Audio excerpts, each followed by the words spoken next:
ਵਾਹਿਗੁਰੂ ਸਾਹਿਬ JIO.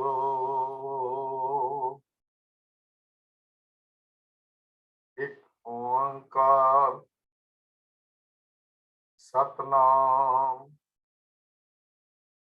ਕਰਤਾ ਪੁਰਖ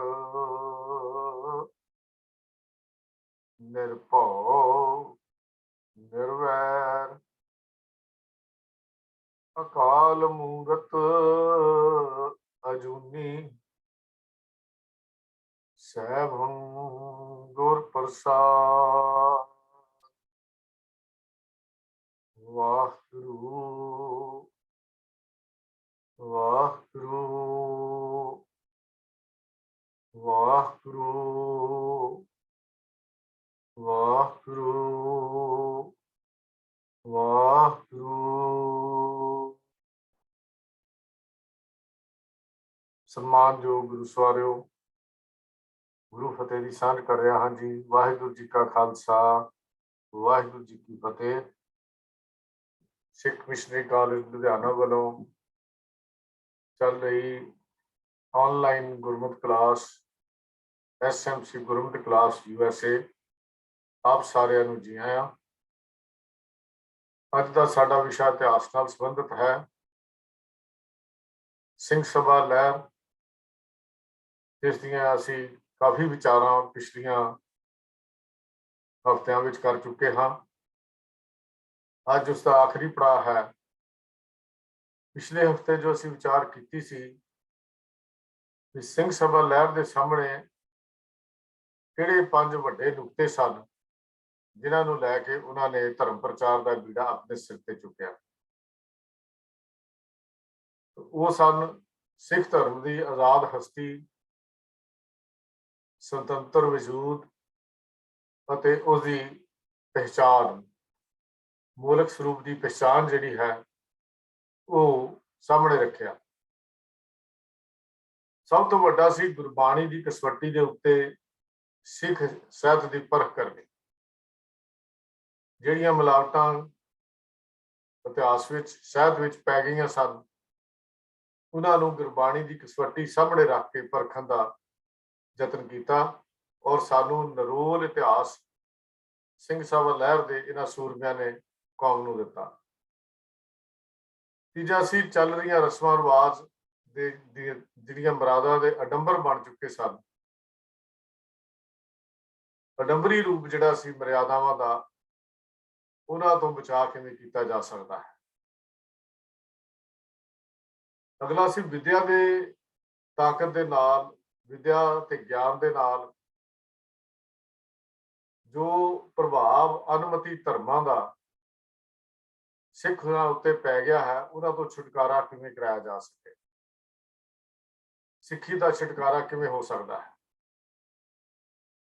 ਤੇ last ਅਖੀਰ ਤੇ ਅਸੀਂ ਗੱਲ ਕੀਤੀ ਸੀ ਸਿੱਖ ਧਰਮ ਦੇ ਜਿਹੜੇ ਮਨੋਰਥ ਹਨ, ਏਮ ਹਨ, ਆਬਜੈਕਟਸ ਹਨ, ਇਹਨਾਂ ਨੂੰ ਵਿਗਿਆਨਕ ਢੰਗ ਦੇ ਨਾਲ, ਨਵੀਨਤਾ ਢੰਗਾਂ ਦੇ ਨਾਲ ਜਿਹੜੇ ਸਾਧਨ ਨਵੇਂ ਉਸ ਵੇਲੇ ਉਪਲਬਧ ਸਨ, ਉਹਨਾਂ ਸਾਧਨਾਂ ਦੇ ਨਾਲ ਇਹਦਾ ਪ੍ਰਚਾਰ ਕਿਵੇਂ ਕੀਤਾ ਜਾਵੇ, ਕਿਸ ਤਰ੍ਹਾਂ ਹੋ ਸਕਦਾ ਹੈ। ਇਹਨਾਂ ਦੇ ਵਿੱਚ ਉਹਨਾਂ ਨੇ, ਇਹਨਾਂ ਸੂਰਮਿਆਂ ਨੇ ਕਾਫੀ ਜ਼ਿਆਦਾ ਸਫਲਤਾ ਵੀ ਪ੍ਰਾਪਤ ਕੀਤੀ, ਜਿਹਦੀਆਂ ਜ਼ਿਕਰ ਅਸੀਂ ਪਿਛਲੇ ਹਫ਼ਤੇ ਵਿੱਚ ਕਰ ਚੁੱਕੇ ਹਾਂ। ਤੀਜਾ ਜਿਹੜਾ ਮੇਨ ਮੁੱਦਾ ਸੀ, ਉਹਦੇ ਤੇ ਅਸੀਂ ਗੱਲਬਾਤ ਕਰ ਰਹੇ ਸਾਂ। ਰੋਹ ਰੀਤਾਂ ਤੇ ਮਰਿਆਦਾ ਦਾ ਜੋ ਰੂਪ ਅਡੰਬਰ ਲੈ ਚੁੱਕਾ ਸੀ, ਪਖੰਡਵਾਦ ਲੈ ਚੁੱਕਾ ਸੀ, ਧਰਮ ਮਰਿਆਦਾ ਦੇ ਨਾਂ ਦੇ ਉੱਤੇ ਜੋ ਅਡੰਬਰ ਕੀਤੇ ਜਾ ਰਹੇ ਸਨ, ਜਨਮ ਤੋਂ ਲੈ ਕੇ ਮਰਨ ਤੱਕ ਦੇ ਸਾਰੇ ਸੰਸਕਾਰ ਜਿਹੜੇ ਸਨ, ਉਹਨਾਂ ਦੇ ਵਿੱਚ ਜਿਹੜੀਆਂ ਮਿਲਾਵਟਾਂ ਪੈ ਗਈਆਂ ਸਨ, ਜਾਂ ਦੂਜੇ ਅਨੁਮਤੀਆਂ ਨੂੰ ਦੇਖ ਕੇ ਉਹਨਾਂ ਦੇ ਰਸਮੋ ਰਿਵਾਜ ਜਿਹੜੇ ਘਰ ਕਰ ਚੁੱਕੇ ਸਨ, ਤੇ ਉਹਨਾਂ ਦਾ ਕਿਸ ਤਰ੍ਹਾਂ ਮੁਕਾਬਲਾ ਕੀਤਾ ਜਾਵੇ, ਕੌਮ ਨੂੰ ਉਹਨਾਂ ਦੇ ਵਿੱਚੋਂ ਕਿਵੇਂ ਕੱਢਿਆ ਜਾ ਸਕੇ। ਇਹਦੇ ਵਿੱਚ ਅਸੀਂ ਸਭ ਤੋਂ ਵੱਡੀ ਗੱਲ ਇਸਤਰੀ ਜਾਤੀ ਦੇ ਉੱਤੇ ਸ਼ੁਰੂ ਕੀਤੀ ਸੀ, ਔਰ ਜਿਹੜਾ ਸਤੀ ਦੀ ਪ੍ਰਥਾ ਸੀ, ਉਸ ਵੇਲੇ ਗੁਰੂ ਅਮਰਦਾਸ ਮਹਾਰਾਜ ਨੇ ਇਹਨੂੰ ਖਤਮ ਵੀ ਕੀਤਾ। ਇਹ ਕਹਿ ਕੇ ਸਤੀਆਂ ਇਹ ਨਾ ਆਖੀਆਂ जो मड़िया लग जलन, नानक सतियां जानियां जे बिरहे चोट मरान। पर अपने इतिहास में जदों असीं खालसा दरबार का महाराजा रणजीत सिंह शेरे पंजाब के चलाने की गल ते उन्हां दे सपुत्र महाराजा खड़क सिंह दे चंदन की चिखा में सती होने वाली महारानियां की एक लंबी जी लिस्ट देखते हैं तो सिर साडा भी शर्म नाल झुक जाता है।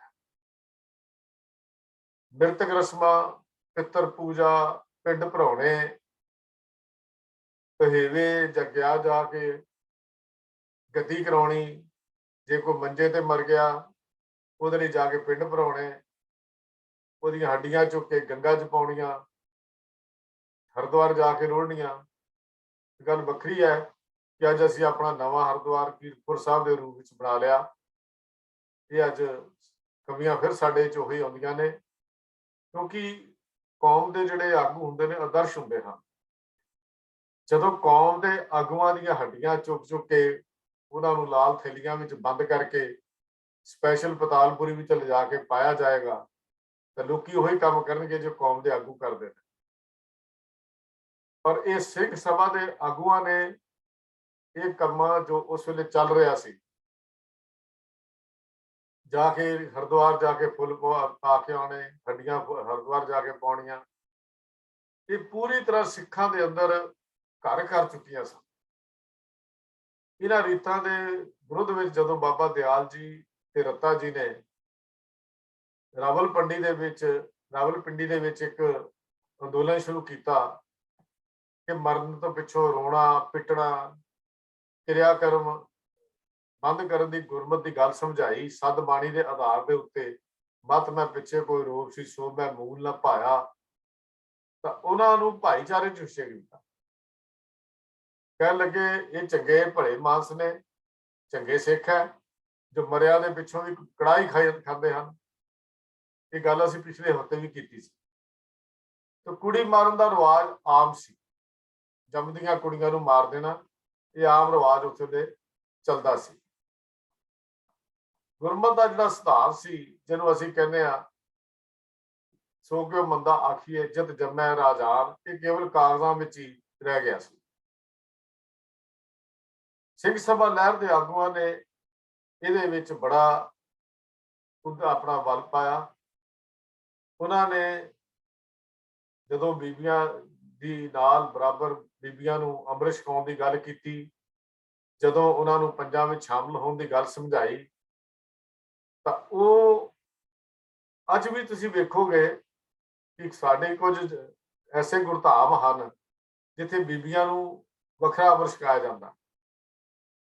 साडे अज भी कुछ गुरधाम हैं जिन्होंने असीं तख्त भी कह दिंदे आ, उत्थे इस्त्री नूं अमृत छकण दा अधिकारी ही नहीं मन्निया जाता, जां उहनूं किरपान नाल अमृत छकाया जाता, दूजा खंडा फेर के नहीं बनाया जाता, क्योंकि उहनूं अमृत हल्का शायद उन्हां दा भुलेखा भी उहनूं अमृत हल्का करके छकाना।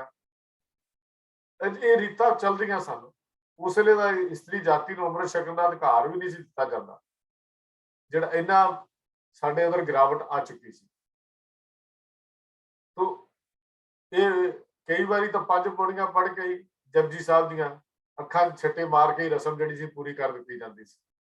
अज भी असीं देखदे हां जदों घर च बच्चा जन्म लैंदा तां कई घरां दे विच आप ही पतासे घोल के ते थोड़ा जिहा पानी पा के जपजी साहब दियां 5 पौड़ियां दा पाठ करके तो उहनूं अमृत छका दित्ता जांदा। जिदन उहनूं कह दिंदे आ बच्चे की माता नूं चौंके चढ़ाउण दी गल हुंदी है, जां कोई इस तरह लफ्ज वरते जाते हैं। तो ये अज भी कई रस्मां अज भी चलदियां ने, कई परिवारां विच रस्मां तुरदियां ने, पर ये कोई मर्यादा अमृत संचार की है नहीं सी, ना ही अमृत छकाउण दी कोई मर्यादा है। जदों बाबा राम सिंह जी ने बीबियां दे अमृत छकण की गल की तां उहनां नूं दे खिलाफ ये गल की गई भी ये चंगा बाबा है जिहड़ा तीवियां नूं कच्छ पाउण लग पिया। उन्होंने ये कह के जिहड़े अकाल तख्त जिन्होंने अकाल बुंगा कहा जाता सी, अकाल बुंगे के पुजारियों वालों भी उन्होंने मखौल लड़ाए गए। बड़ी लंबी खोज विचार तो बहस पिछों सिंह सभा के उन्होंने महान योद्धियां ने सेवकों ने यह भरम का जाल कटिया ਤੇ ਜਾਲ ਕੱਟ ਕੇ ਬੀਬੀਆਂ ਨੂੰ ਅੰਮ੍ਰਿਤ ਛਕਾਉਣ ਦਾ ਰਾਹ ਜਿਹੜਾ ਸੀ ਪੱਧਰਾ ਕੀਤਾ। ਉਸ ਤੋਂ ਪਿੱਛੋਂ ਸੰਤ ਗੁਰਬਖਸ਼ ਸਿੰਘ ਜੀ ਪਟਿਆਲੇ ਵਾਲੇ ਨੇ ਇੱਕ ਹੋਰ ਯੁਕਤੀ ਦੇ ਬਲ ਨੇ ਇਸਤਰੀ ਨੂੰ ਅੰਮ੍ਰਿਤਧਾਰੀ ਹੋਣ ਦੀ ਰੀਤ ਨਿਸ਼ਚੈ ਕਰਾ ਦਿੱਤੀ। ਉਹਨਾਂ ਨੇ ਹੋਰ ਆਪਣਾ ਗਿਆਨ ਦਾ ਵਰਤ ਕੇ ਇਹ ਗੱਲ ਲੋਕਾਂ ਤੱਕ ਲੈ ਕੇ ਗਏ ਤੇ ਉਹਨਾਂ ਨੇ ਵੀ ਇਹ ਰੀਤ ਜਿਹੜੀ ਸੀ ਦ੍ਰਿੜ ਕਰਾ ਦਿੱਤੀ। ਤੇ ਉਹਨਾਂ ਨੇ ਇਹ ਗੱਲ ਕਹੀ ਕਿ ਹਰ ਪ੍ਰਾਣੀ ਦਾ ਆਪੋ ਆਪਣੇ ਕਰਨੀ ਹੈ, ਉਹਦਾ ਨਿਬੇੜਾ ਆਪਣੇ ਕੀਤੇ ਕਰਮਾਂ ਅਨੁਸਾਰ ਹੁੰਦਾ ਹੈ। ਹਰ ਇਹ ਨਹੀਂ ਹੋ ਸਕਦਾ ਕਿ ਕਰਮ ਮਰਦ ਕਰੇ ਤਾਂ ਫਲ ਇਸਤਰੀ ਨੂੰ ਮਿਲ ਜਾਏ। ਅੱਧਾ ਕੋਈ ਸਿਸਟਮ ਗੁਰਮਤਿ ਵਿੱਚ ਨਹੀਂ ਹੈ। ਪਹਿਲਾਂ ਤੇ ਕਹਿੰਦੇ ਸੀ ਕੋਈ ਕਰੇ ਪਤੀ ਪਤਨੀ ਨੂੰ ਅੱਧਾ ਉਹਦਾ ਮਿਲ ਜਾਂਦਾ, ਅੱਧਾ ਉਹਦਾ ਮਿਲ ਜਾਂਦਾ, ਪਰ ਗੁਰਮਤਿ ਦਾ ਸਿਧਾਂਤ ਵਿਧੀ ਵਿਧਾਨ ਹੈ ਨਹੀਂ। ਨਾ ਹੀ ਗੁਰਮਤਿ ਨੇ ਇਹੋ ਜਿਹਾ ਕੋਈ ਵਿਧੀ ਵਿਧਾਨ ਜਿਹੜਾ ਸੀ ਉਹ ਰੱਖਿਆ। ਉਹਨਾਂ ਨੇ ਗੱਲ ਸਮਝਾ ਦਿੱਤੀ ਕਿ ਸਿੱਖੀ ਵਿੱਚ ਨਾਮ ਦਾ ਯਾਦ, ਨਾਮ ਦਾ ਗੁਰੂ ਨੂੰ ਚੇਤੇ ਰੱਖਣਾ, ਵਾਹਿਗੁਰੂ ਨੂੰ ਯਾਦ ਰੱਖਣਾ, ਇਹੋ ਇੱਕ ਮੁਕਤੀ ਦਾ ਸਾਧਨ ਹੈ। ਤੇ ਮਤ ਕੋ ਭਰਮ ਭੁਲੇ ਸੰਸਾਰ, ਗੁਰਬਿਨ ਕੋਇ ਨਾ ਉਤਰਸ ਪਾਰ ਦੀ ਗੱਲ ਜਿਹੜੀ ਸਮਝਾ। ਤੇ ਉਹਨਾਂ ਨੇ ਦੱਸਿਆ ਵੀ ਇਹ ਜਿਹੜੀ ਨਾਮ ਦੀ ਪ੍ਰਾਪਤੀ ਹੈ ਇਹ 50 ਪਿਆਰਿਆਂ ਤੋਂ ਹੁੰਦੀ ਹੈ। ਜਦੋਂ ਅੰਮ੍ਰਿਤ ਛਕਣ ਦੀ ਰੀਤੀ, ਅੰਮ੍ਰਿਤ ਛਕਾਇਆ ਜਾਂਦਾ ਹੈ, ਉਦੋਂ ਗੁਰੂ ਵਾਲੇ 5 ਪਿਆਰੇ ਗੁਰੂ ਵਿੱਚ ਨਾਮ ਦੀ ਦਾਤ ਦਿੰਦੇ ਹਨ। ਉਹ ਉਹਨਾਂ ਨੂੰ ਗੱਲ ਸਾਰੀ ਸਮਝਾਈ। ਇਸ ਤਰ੍ਹਾਂ ਲਈ ਉਹਨਾਂ ਨੇ ਗੱਲ ਕੀਤੀ ਵੀ ਇੱਕ ਇਸਤਰੀ ਨੂੰ, ਔਰਤ ਨੂੰ ਵੀ ਮਨੁੱਖ ਵਾਂਗ ਅੰਮ੍ਰਿਤ ਛਕ ਕੇ ਨਾਮ ਦੀ ਪ੍ਰਾਪਤੀ ਕਰਨ ਦਾ ਪੂਰਾ ਅਧਿਕਾਰ ਹੈ। ਉਹਨਾਂ ਨੂੰ ਇਹ ਗੱਲ ਸਮਝਾ ਦਿੱਤੀ। ਜੋ ਇਸਤਰੀ ਅੰਮ੍ਰਿਤ ਪਾਣੀ ਨਹੀਂ ਕਰਦੀ, ਫਿਰ ਦੱਸੋ ਉਹ ਗੁਰੂ ਵਾਲੀ ਕਿਵੇਂ ਬਣੇਗੀ? ਉਹ ਨਾਮ ਦੀ ਪ੍ਰਾਪਤੀ ਕਿਵੇਂ ਕਰ ਸਕੇਗੀ? ਇਹ ਦਲੀਲਾਂ ਸਨ ਜਿਹੜੀਆਂ ਸੰਤ ਗੁਰਬਖਸ਼ ਸਿੰਘ ਜੀ ਨੇ ਉਸ ਵੇਲੇ ਦਿੱਤੀਆਂ ਤੇ ਉਹਨਾਂ ਨੇ ਇਸਤਰੀ ਨੂੰ ਬਰਾਬਰ ਦਾ ਦਰਜਾ ਜਿਹੜਾ ਸੀ ਇਹ ਗੱਲ ਦਵਾਈ। ਜਿਹੜੀ ਸਿੰਘ ਸਭਾ ਦੇ ਸੇਵਕਾਂ ਨੇ ਤਾਂ ਇੱਥੋਂ ਤੱਕ ਵੀ ਪੰਚ ਖਾਲਸਾ ਦੀਵਾਨ ਜਿਹੜੇ ਭਸੌੜ ਦੇ ਸਨ, ਉਹਨਾਂ ਨੇ ਤਾਂ ਬੀਬੀਆਂ ਦੇ ਸਿਰਾਂ ਦੇ ਉੱਤੇ ਦਸਤਾਰ ਸਜਾਉਣੀਆਂ ਵੀ ਜ਼ਰੂਰੀ ਕਰਾਰ ਦੇ ਦਿੱਤੇ। ਜੋ ਸੈਂਟਰਲ ਮਾਝਾ ਦੀਵਾਨ, ਜੱਥਾ ਗੁਰਦਾਸਪੁਰ ਤੇ ਭਾਈ ਸਾਹਿਬ ਭਾਈ ਰਣਧੀਰ ਸਿੰਘ ਜੀ ਦੇ ਜੱਥੇ ਦੇ ਸਿੰਘ ਹੁਣ ਤੱਕ ਵੀ ਇਹ ਰੀਤ ਜਿਹੜੀ ਹੈ ਇਹ ਨਿਭਾਉਂਦੇ ਆ ਰਹੇ ਹਨ। ਹਾਲਾਂਕਿ ਗੁਰਮਤਿ ਅਨੁਸਾਰ ਜਾਂ ਮਰਿਆਦਾ ਅਨੁਸਾਰ, ਸਿੱਖ ਰਹਿਤ ਮਰਿਆਦਾ ਅਨੁਸਾਰ ਇਹ ਸੰਸਥਾਵਾਂ ਦਸਤਾਰ ਨੂੰ ਕੇਸਕੀ ਕਹਿੰਦੇ ਨੇ, ਕੇਸਕੀ ਨੂੰ ਪੰਜਵਾਂ ਕਕਾਰ ਮੰਨਿਆ ਜਾਂਦਾ ਹੈ। ਲੇਕਿਨ ਗੁਰਮਤਿ ਵਿੱਚ 5 ਕਕਾਰਾਂ ਦੀ ਜੋ ਲਿਸਟ ਸਾਡੇ ਸਾਹਮਣੇ ਹੈ ਉਹ ਸਾਨੂੰ ਸਾਰਿਆਂ ਨੂੰ ਪਤਾ ਹੈ। ਦਸਤਾਰ ਸਜਾਉਣਾ ਇਸਤਰੀ ਲਈ, ਇਸਤਰੀ ਦਸਤਾਰ ਸਜਾਵੇ ਜਾਂ ਨਾ ਸਜਾਵੇ ਦੋਨੋਂ ਹੀ ਠੀਕ ਹਨ। ਕੇਸਾਂ ਦੇ ਸਤਿਕਾਰ ਲਈ ਸਾਨੂੰ ਕੇਸਾਂ ਨੂੰ ਛੋਟੇ ਕੱਪੜੇ ਨਾਲ, ਛੋਟੀ ਦਸਤਾਰ ਨਾਲ ਢੱਕ ਕੇ ਰੱਖਣਾ ਚਾਹੀਦਾ ਹੈ ਜਦੋਂ ਅਸੀਂ ਘਰ 'ਚ ਕੰਮਕਾਰ ਕਰਦੇ ਹੋਈਏ। ਇਹ ਕੇਸਾਂ ਦਾ ਸਤਿਕਾਰ ਹੈ। ਪਰ ਇਹ ਵੀ ਅੱਜ ਸਾਡੇ ਅੰਦਰ ਫਿਰ ਕਮਜ਼ੋਰੀ ਆਈ ਹੈ। ਕੀ ਫਰਕ ਪੈਂਦਾ ਜੀ, ਚੁੰਨੀਆਂ ਲਾ ਕੇ ਅਸੀਂ ਰੱਖ ਦਿੰਦੇ ਹਾਂ, ਖਾਸ ਕਰਕੇ ਬੀਬੀਆਂ ਔਰ ਈਵਨ ਮਰਦ ਵੀ। ਤੇ ਮੈਂ ਤਾਂ ਇਸ ਕਲਾਸ ਵਿੱਚ ਵੀ ਵੇਖਦਾ ਹਾਂ ਕਈਆਂ ਦੀ ਵੀਡੀਓ ਆਨ ਹੁੰਦੀ ਔਰ ਉਹਨਾਂ ਦੀ ਦਸਤਾਰ ਬੰਨੀ ਨਹੀਂ ਹੁੰਦੀ। ਕਈ ਵਾਰੀ ਤਾਂ ਇਹੋ ਲੱਗਦਾ ਵੀ ਇਸ ਵੀਡੀਓ ਇਸ ਨੂੰ ਬੰਦ ਹੀ ਕਰ ਦੇਣੀ ਚਾਹੀਦੀ ਹੈ।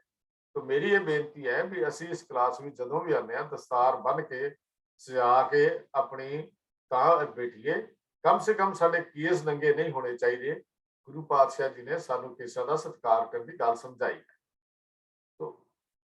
ਉਸ ਵੇਲੇ ਭਾਈ ਜਿਹੜਾ ਇਹ ਰਿਵਾਜ ਸੀ, ਪੰਚ ਖਾਲਸਾ ਦੀਵਾਨ ਭਸੌੜ ਤੇ ਸੁਤੰਤਰ ਜੱਥਾ ਗੁਰਦਾਸਪੁਰ ਜਿਹੜਾ, ਤੇ ਉਸ ਤੋਂ ਬਾਅਦ ਅੱਜ ਭਾਈ ਸਾਹਿਬ ਭਾਈ ਰਣਧੀਰ ਸਿੰਘ ਜੀ ਜਿਹਨੂੰ ਅਸੀਂ ਅਖੰਡ ਕੀਰਤਨੀ ਜੱਥਾ ਕਹਿੰਦੇ ਹਾਂ, ਉਹ ਅਜੇ ਤੱਕ ਇਹ ਰੀਤੀ ਨੂੰ ਨਿਭਾ ਰਹੇ ਹਨ ਜਿਹੜੀ ਉਸ ਵੇਲੇ ਚਲਾਈ ਗਈ ਸੀ। ਤਾਂ ਗੁਰੂ ਨਾਨਕ ਦੇਵ ਮਹਾਰਾਜ ਸੱਚੇ ਪਾਤਸ਼ਾਹ ਜੀ ਨੇ ਦੇ ਜੀਵਨ ਕਾਲ ਨੂੰ ਅਸੀਂ ਪੜ੍ਹਦੇ ਹਾਂ ਤਾਂ ਅਸੀਂ ਇੱਕ ਉਹਨਾਂ ਦੀ ਸਾਖੀ ਪੜ੍ਹਦੇ ਹਾਂ ਵੀ 9 ਸਾਲ ਦੀ ਉਮਰ ਵਿੱਚ ਸਤਿਗੁਰੂ ਨੇ ਜਨੇਊ ਦਾ ਕੜਾ ਵਿਰੋਧ ਕੀਤਾ। ਇਹ ਜਨੇਊ ਜੀ ਕਾ ਹੈ ਤਾਂ ਪਾਂਡੇ ਘੱਤ ਦੀ ਆਮ ਆਸਾ ਕੀ ਵਾਰਿਸ ਹੁੰਦੇ। ਪਰ ਹੈਰਾਨੀ ਦੀ ਗੱਲ ਇਹ ਸੀ ਕਿ ਬੇਦੀ ਕੁਲ ਦੇ ਜਿਹੜੇ ਰਤਨ ਸੀ, ਜਿਹੜੇ ਬੇਦੀਆਂ ਦੇ ਕੁਲ 'ਚ ਪੈਦਾ ਹੁੰਦੇ, ਬੇਦੀਆਂ ਦੇ ਘਰਾਂ 'ਚ ਪੈਦਾ ਹੋਣ ਵਾਲੇ ਬੇਦੀ ਕੁਲ ਜਿਹੜੇ ਰਤਨ ਸੀ, ਪ੍ਰਚਾਰ ਕਰਨ ਵਾਲੇ ਪਹਿਲੀ ਸਿੰਘ ਸਭਾ ਦੇ ਜਿਹੜੇ ਮੁਖੀ ਬਾਬਾ ਖੇਮ ਸਿੰਘ ਜੀ ਜਨੇਊ ਦੇ ਧਾਰਨੀ ਸਨ। ਗੱਲ ਕਰਨਾ ਜਿਸ ਕਾਰਨ ਉਹਨਾਂ ਨੂੰ ਹਿੰਦੂਆਂ ਦੇ ਮੁਖੀ ਸਮਝ ਕੇ ਹਿੰਦੂਆਂ ਦੀਆਂ ਕਾਨਫਰੰਸਾਂ ਦੀ ਪ੍ਰਧਾਨਗੀ ਕਰਨ ਦਾ ਕੰਮ ਵੀ ਪੂਰਾ ਕਰਨਾ ਪੈਂਦਾ ਸੀ। ਤੇ ਉਹਨਾਂ ਨੂੰ ਸਿੱਖਾਂ ਦੇ ਵਿਰੋਧ ਦੀ ਬਿਲਕੁਲ ਪਰਵਾਹ ਨਹੀਂ ਸੀ।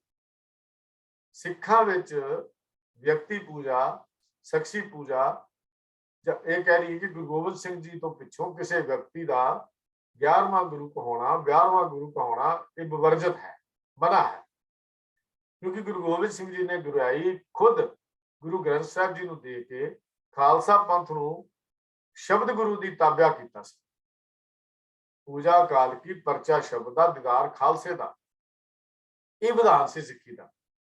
ਪਰ ਸਿੰਘ ਸਭਾ ਲਹਿਰ ਦੇ ਹੋਂਦ ਵਿੱਚ ਆਉਣ ਤੱਕ ਕਈ 12ਵੇਂ ਤੇ ਗੁਰੂ ਬਣ ਚੁੱਕੇ ਸਨ, ਬੜੇ ਹੋਏ ਸਨ। ਸੋਢੀ, ਬੇਦੀ, ਇਹ ਤਾਂ ਜੰਮਦੇ ਹੀ, ਦੂਜੇ ਲਫ਼ਜ਼ਾਂ 'ਚ ਕਹਿ ਲਵਾਂ ਕਿ ਇਹ ਤਾਂ ਜੰਮਦੇ ਹੀ ਬਾਬੇ ਸਾਹਿਬਜ਼ਾਦੇ ਕਹੇ ਜਾਂਦੇ ਸੀ। ਵੀ ਜਿਹੜੇ ਸੋਢੀਆਂ ਦੇ ਪਰਿਵਾਰਾਂ ਨੂੰ ਜੰਮ ਕੇ ਜਾਂ ਬੇਦੀ ਪਰਿਵਾਰਾਂ ਦੇ ਘਰਾਂ ਜਨਮ ਲੈ ਲਿਆ, ਉਹਨਾਂ ਨੂੰ ਸਾਹਿਬਜ਼ਾਦੇ ਕਿਹਾ ਜਾਂਦਾ ਸੀ। ਵਿਸ਼ੇਸ਼ ਕਰਕੇ ਜੇ ਜ਼ਿਕਰ ਕਰੀਏ ਤਾਂ ਬਾਬਾ ਸਾਹਿਬ ਸਿੰਘ ਜੀ ਬੇਦੀ, ਬਾਬਾ ਸਾਹਿਬ ਸਿੰਘ ਬੇਦੀ ਨੂੰ ਉਹਨਾਂ ਦੀ ਵੰਸ਼ ਤੇ ਉਸ ਤੋਂ ਬਾਅਦ ਬਾਬਾ ਖੇਮ ਸਿੰਘ ਨੂੰ 11ਵਾਂ ਗੁਰੂ ਕਹਿ ਕੇ ਵੀ ਪ੍ਰਚਾਰਿਆ ਜਾਂਦਾ ਸੀ। ਤੇ ਆਪ ਵੀ ਅੱਗੋਂ ਗੁਰੂ ਬਣ ਕੇ ਚੌਰ ਜਿਹੜੇ ਚਲਵਾਉਂਦੇ ਸਨ, ਪੂਜਾ ਵੀ ਕਰਾਉਂਦੇ ਸਨ। ਤੇ ਖੰਡੇ ਬਾਟੇ ਦਾ ਇੱਕ ਪਹੁ ਲਸ਼ਕਾਉਣ ਦੀ ਥਾਂ ਤੇ ਚਰਨ ਪਹੁ ਦਿੰਦੇ ਸਨ। ਬਾਬਾ ਰਾਮ ਸਿੰਘ ਜੀ ਉਹ ਸਿੰਘ ਸਭਾ ਲਹਿਰ ਦੇ ਬਣਨ ਸਮੇਂ ਨਜ਼ਰਬੰਦ ਕੀਤੇ ਜਾ ਚੁੱਕੇ ਸਨ, ਉਹਨਾਂ ਨੂੰ ਨਜ਼ਰਬੰਦ ਕੀਤਾ ਜਾ ਚੁੱਕਾ ਸੀ। ਉਹਨਾਂ ਦੇ ਸੇਵਕ ਵੀ ਉਹਨਾਂ ਨੂੰ ਫਿਰ 11ਵਾਂ ਗੁਰੂ ਕਰਕੇ ਅੱਗੇ ਗੁਰਿਆਈ ਦੀ ਰਸਮ ਅੱਗੇ ਨੂੰ ਤੋਰੀ ਜਾ ਰਹੇ। ਅੱਜ ਵੀ ਉਹ ਰਸਮ ਜਿਹੜੀ ਹੈ ਉਹ ਚੱਲ ਰਹੀ ਹੈ, ਜਿਹਨੂੰ ਅਸੀਂ ਨਾਮਧਾਰੀ ਦਰਬਾਰ ਜਾਂ ਕੂਕਾ ਕਹਿ ਕੇ ਵੀ ਅਸੀਂ ਉਹਨਾਂ ਨੂੰ ਬੁਲਾਉਂਦੇ ਹਾਂ। ਤੇ ਉਹ 11ਵੇਂ ਗੁਰੂ ਦੀ ਪ੍ਰਚਾਰ ਕੀਤਾ। ਹਾਲਾਂਕਿ ਬਾਬਾ ਰਾਮ ਸਿੰਘ ਜੀ ਨੇ ਆਪਣੇ ਜੀਵਨ ਕਾਲ ਵਿੱਚ ਕਦੇ ਵੀ ਆਪਣੇ ਆਪ ਨੂੰ ਗੁਰੂ ਨਹੀਂ ਕਹਾਇਆ, ਪਰ ਉਹਨਾਂ ਨੂੰ ਗੁਰੂ ਬਣਾ ਕੇ ਪ੍ਰਚਲਿਤ ਕਰ ਦਿੱਤਾ ਗਿਆ। ਬਾਬਾ ਬੰਦਾ ਸਿੰਘ ਜੀ ਨੂੰ ਤੇ ਅਜੀਤ ਵਲੀਏ, ਬਾਬਾ ਅਜੀਤ ਸਿੰਘ ਤੇ ਹਰੀ ਸਿੰਘ ਬੁਰਹਾਨਪੁਰ ਵਾਲਿਆਂ ਨੂੰ ਗੁਰੂ ਕਰਕੇ ਪ੍ਰਚਾਰ ਦੇ ਪੂਜਦੇ ਸਨ, ਜਿਹੜੇ ਉਹਨਾਂ ਦੇ ਸਨ ਉਹਨਾਂ ਨੂੰ ਪੂਜਦੇ ਸਨ। ਸਿੰਘ ਸਭਾ ਲਹਿਰ ਦੇ ਸੇਵਕਾਂ ਨੇ ਇਹ ਕਮਜ਼ੋਰੀ ਨੂੰ ਦੇਖਿਆ, ਸਖਸ਼ੀ ਪੂਜਾ ਨੂੰ ਵੇਖਿਆ। ਉਹਨਾਂ ਨੇ ਗੁਰੂ ਗ੍ਰੰਥ ਪੰਥ ਬਿਨਾਂ ਬਾਕੀ ਗੁਰੂਆਂ ਨੂੰ ਦੰਭੀ, ਪਖੰਡੀ ਗੁਰੂ ਦੇ ਦਰਾਇਆ ਤੇ ਸਿੱਖਾਂ ਨੂੰ ਗੁਰੂ ਸ਼ਬਦ ਨਾਲ ਜੋੜ ਕੇ ਸਿੱਖੀ ਨਾਲ ਸਿੱਧਾ ਰਿਸ਼ਤਾ ਜੋੜ ਦਿੱਤਾ। ਉਹਨਾਂ ਨੇ ਇੰਨਾ ਪ੍ਰਚਾਰ ਕੀਤਾ ਕਿ ਸਿੱਖਾਂ ਦੇ ਵਿੱਚੋਂ ਦੇਹਧਾਰੀ ਦੀ ਪੂਜਾ ਜਿਹੜੀ ਸੀ ਲਗਭਗ ਉਹਨਾਂ ਨੇ ਖਤਮ ਕਰ ਦਿੱਤੀ। ਭਾਵੇਂ ਇਸੇ ਲਹਿਰ ਦੇ ਵਿੱਚ ਬਾਬਾ ਖੇਮ ਸਿੰਘ ਜੀ ਬੇਦੀ ਜੇ ਪ੍ਰਭਾਵਸ਼ਾਲੀ ਵਿਅਕਤੀ ਜਿਹੜੇ ਸਨ, ਉਹਨਾਂ ਦਾ ਕਾਰਨ ਸਰਕਾਰ ਦਾ ਗੁੱਸਾ ਵੀ ਇਹਨਾਂ ਨੂੰ ਝੱਲਣਾ ਪਿਆ। ਬਾਬਾ ਖੇਮ ਸਿੰਘ ਜੀ ਦੀ ਗੱਦੀ ਦਾ ਗਧੇਲਾ ਸਿੱਖਾਂ ਦੇ ਅਕਾਲ ਤਖਤ ਤੋਂ ਸਰੋਵਰ 'ਚ ਕਿਵੇਂ ਸੁੱਟਿਆ, ਮੁਕੱਦਮੇ ਚੱਲੇ, ਕੇਸ ਚੱਲੇ। ਇੱਕ ਲੰਬੀ ਵਾਰਤਾ ਹੈ, ਇੱਕ ਲੰਬੀ ਕਹਾਣੀ ਹੈ। ਇਹਨਾਂ ਕੇਸ ਚੱਲੇ।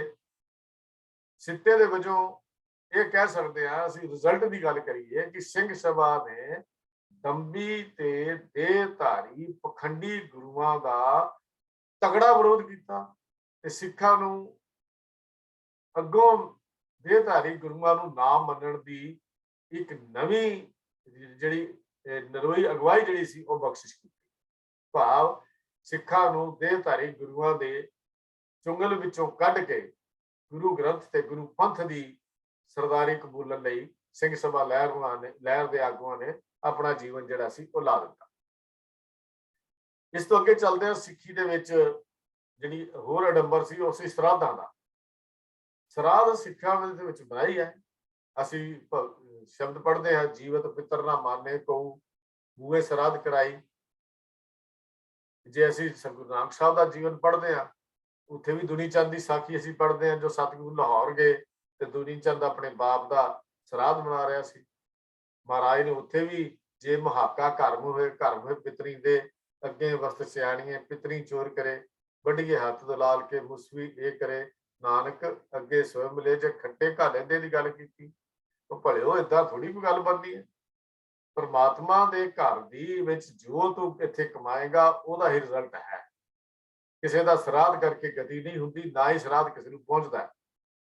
ਸਰਾਧ ਤਾਂ ਤੁਹਾਡੇ ਸਾਹਮਣੇ ਜੋ ਤੁਸੀਂ ਪੈਂਦੇ ਹੋ, ਜਾਂ ਪੰਡਿਤ ਲੈ ਗਿਆ, ਜਾਂ ਪੰਡਿਤ ਦੇ ਰੂਪ ਵਿੱਚ ਭਾਈ ਸਾਹਿਬ ਲੈ ਗਏ, ਤੇ ਜਾਂ ਖਾ ਗਏ ਪੰਛੀ ਤੇ ਜਾਂ ਖਾ ਗਏ ਜਾਨਵਰ, ਤੁਹਾਡੇ ਵਡੇਰਿਆਂ ਨੂੰ ਕੀ ਮਿਲਣਾ। ਤਾਂ ਗੁਰੂ ਨਾਨਕ ਦੇਵ ਮਹਾਰਾਜ ਸੱਚੇ ਪਾਤਸ਼ਾਹ ਜੀ ਨੇ ਜਿਹੜੀ ਗੁਰਬਾਣੀ ਦੀ ਗੱਲ ਸੀ, ਸਿੰਘ ਸਭਾ ਲਹਿਰ ਤੇ ਤੋਂ ਪਹਿਲਾਂ ਹੋਰਨਾਂ ਦੀ ਗੱਲ ਤਾਂ ਛੱਡੀਏ, ਗੁਰੂ ਸਾਹਿਬਾਨ ਖਾਸ ਕਰਕੇ ਗੁਰੂ ਨਾਨਕ ਦੇਵ ਮਹਾਰਾਜ ਦੇ ਸਰਾਧ ਕਰਨ ਦੀ ਰਸਮ ਦਿਹਾੜਾ ਪ੍ਰਚਲਿਤ ਕਰ ਦਿੱਤਾ ਗਿਆ ਸੀ। ਅੱਜ ਵੀ ਮੈਂ ਬੜੇ ਆਪਣੇ ਦੁੱਖ ਨਾਲ ਇਹ ਗੱਲ ਕਹਿ ਰਿਹਾ ਹਾਂ ਕਿ ਸਿੱਖੀ ਸਿਧਾਂਤਾਂ ਨੂੰ ਛਿੱਕੇ ਤੇ ਟੰਗ ਕੇ ਗੁਰੂ ਨਾਨਕ ਦੇਵ ਮਹਾਰਾਜ ਦਾ 10ਵੀਂ ਦਾ ਸਰਾਧ ਅੱਜ ਵੀ ਪ੍ਰਚਲਿਤ ਹੈ ਔਰ ਮਨਾਇਆ ਜਾਂਦਾ ਹੈ। ਬਹੁਤ ਸਾਰੀਆਂ ਜਗ੍ਹਾ ਦੇ ਉੱਤੇ ਇਹ ਸਰਾਧ ਜਿਹੜਾ ਮਨਾਇਆ ਜਾਂਦਾ ਹੈ, ਜੋ 10ਵੀਂ ਦਾ ਸਰਾਧ ਕਹਿੰਦੇ ਆ। ਉਹ ਇਹਨਾਂ ਨੂੰ ਭੁਲੇਖਾ ਹੈ ਕਿ ਗੁਰੂ ਜੋਤ ਤਾਂ ਗੁਰੂ ਅੰਗਦ ਦੇਵ ਵੀ ਚਲੀ ਗਈ, ਸਰੀਰ ਜਿਹੜਾ ਸੀ ਉਹ ਜਿਹੜਾ ਸਾੜ ਦਿੱਤਾ ਗਿਆ, ਤੇ ਗੁਰੂ ਨਾਨਕ ਦੇਵ ਮਹਾਰਾਜ ਅੱਜ ਕਿੱਥੇ, ਅੱਜ ਇਹਨਾਂ ਨੂੰ ਅਸੀਂ ਸਰਾਧ ਰਾਹੀਂ ਸਮਾਨ ਪਹੁੰਚਾਉਣਾ ਚਾਹੁੰਦੇ ਹਾਂ।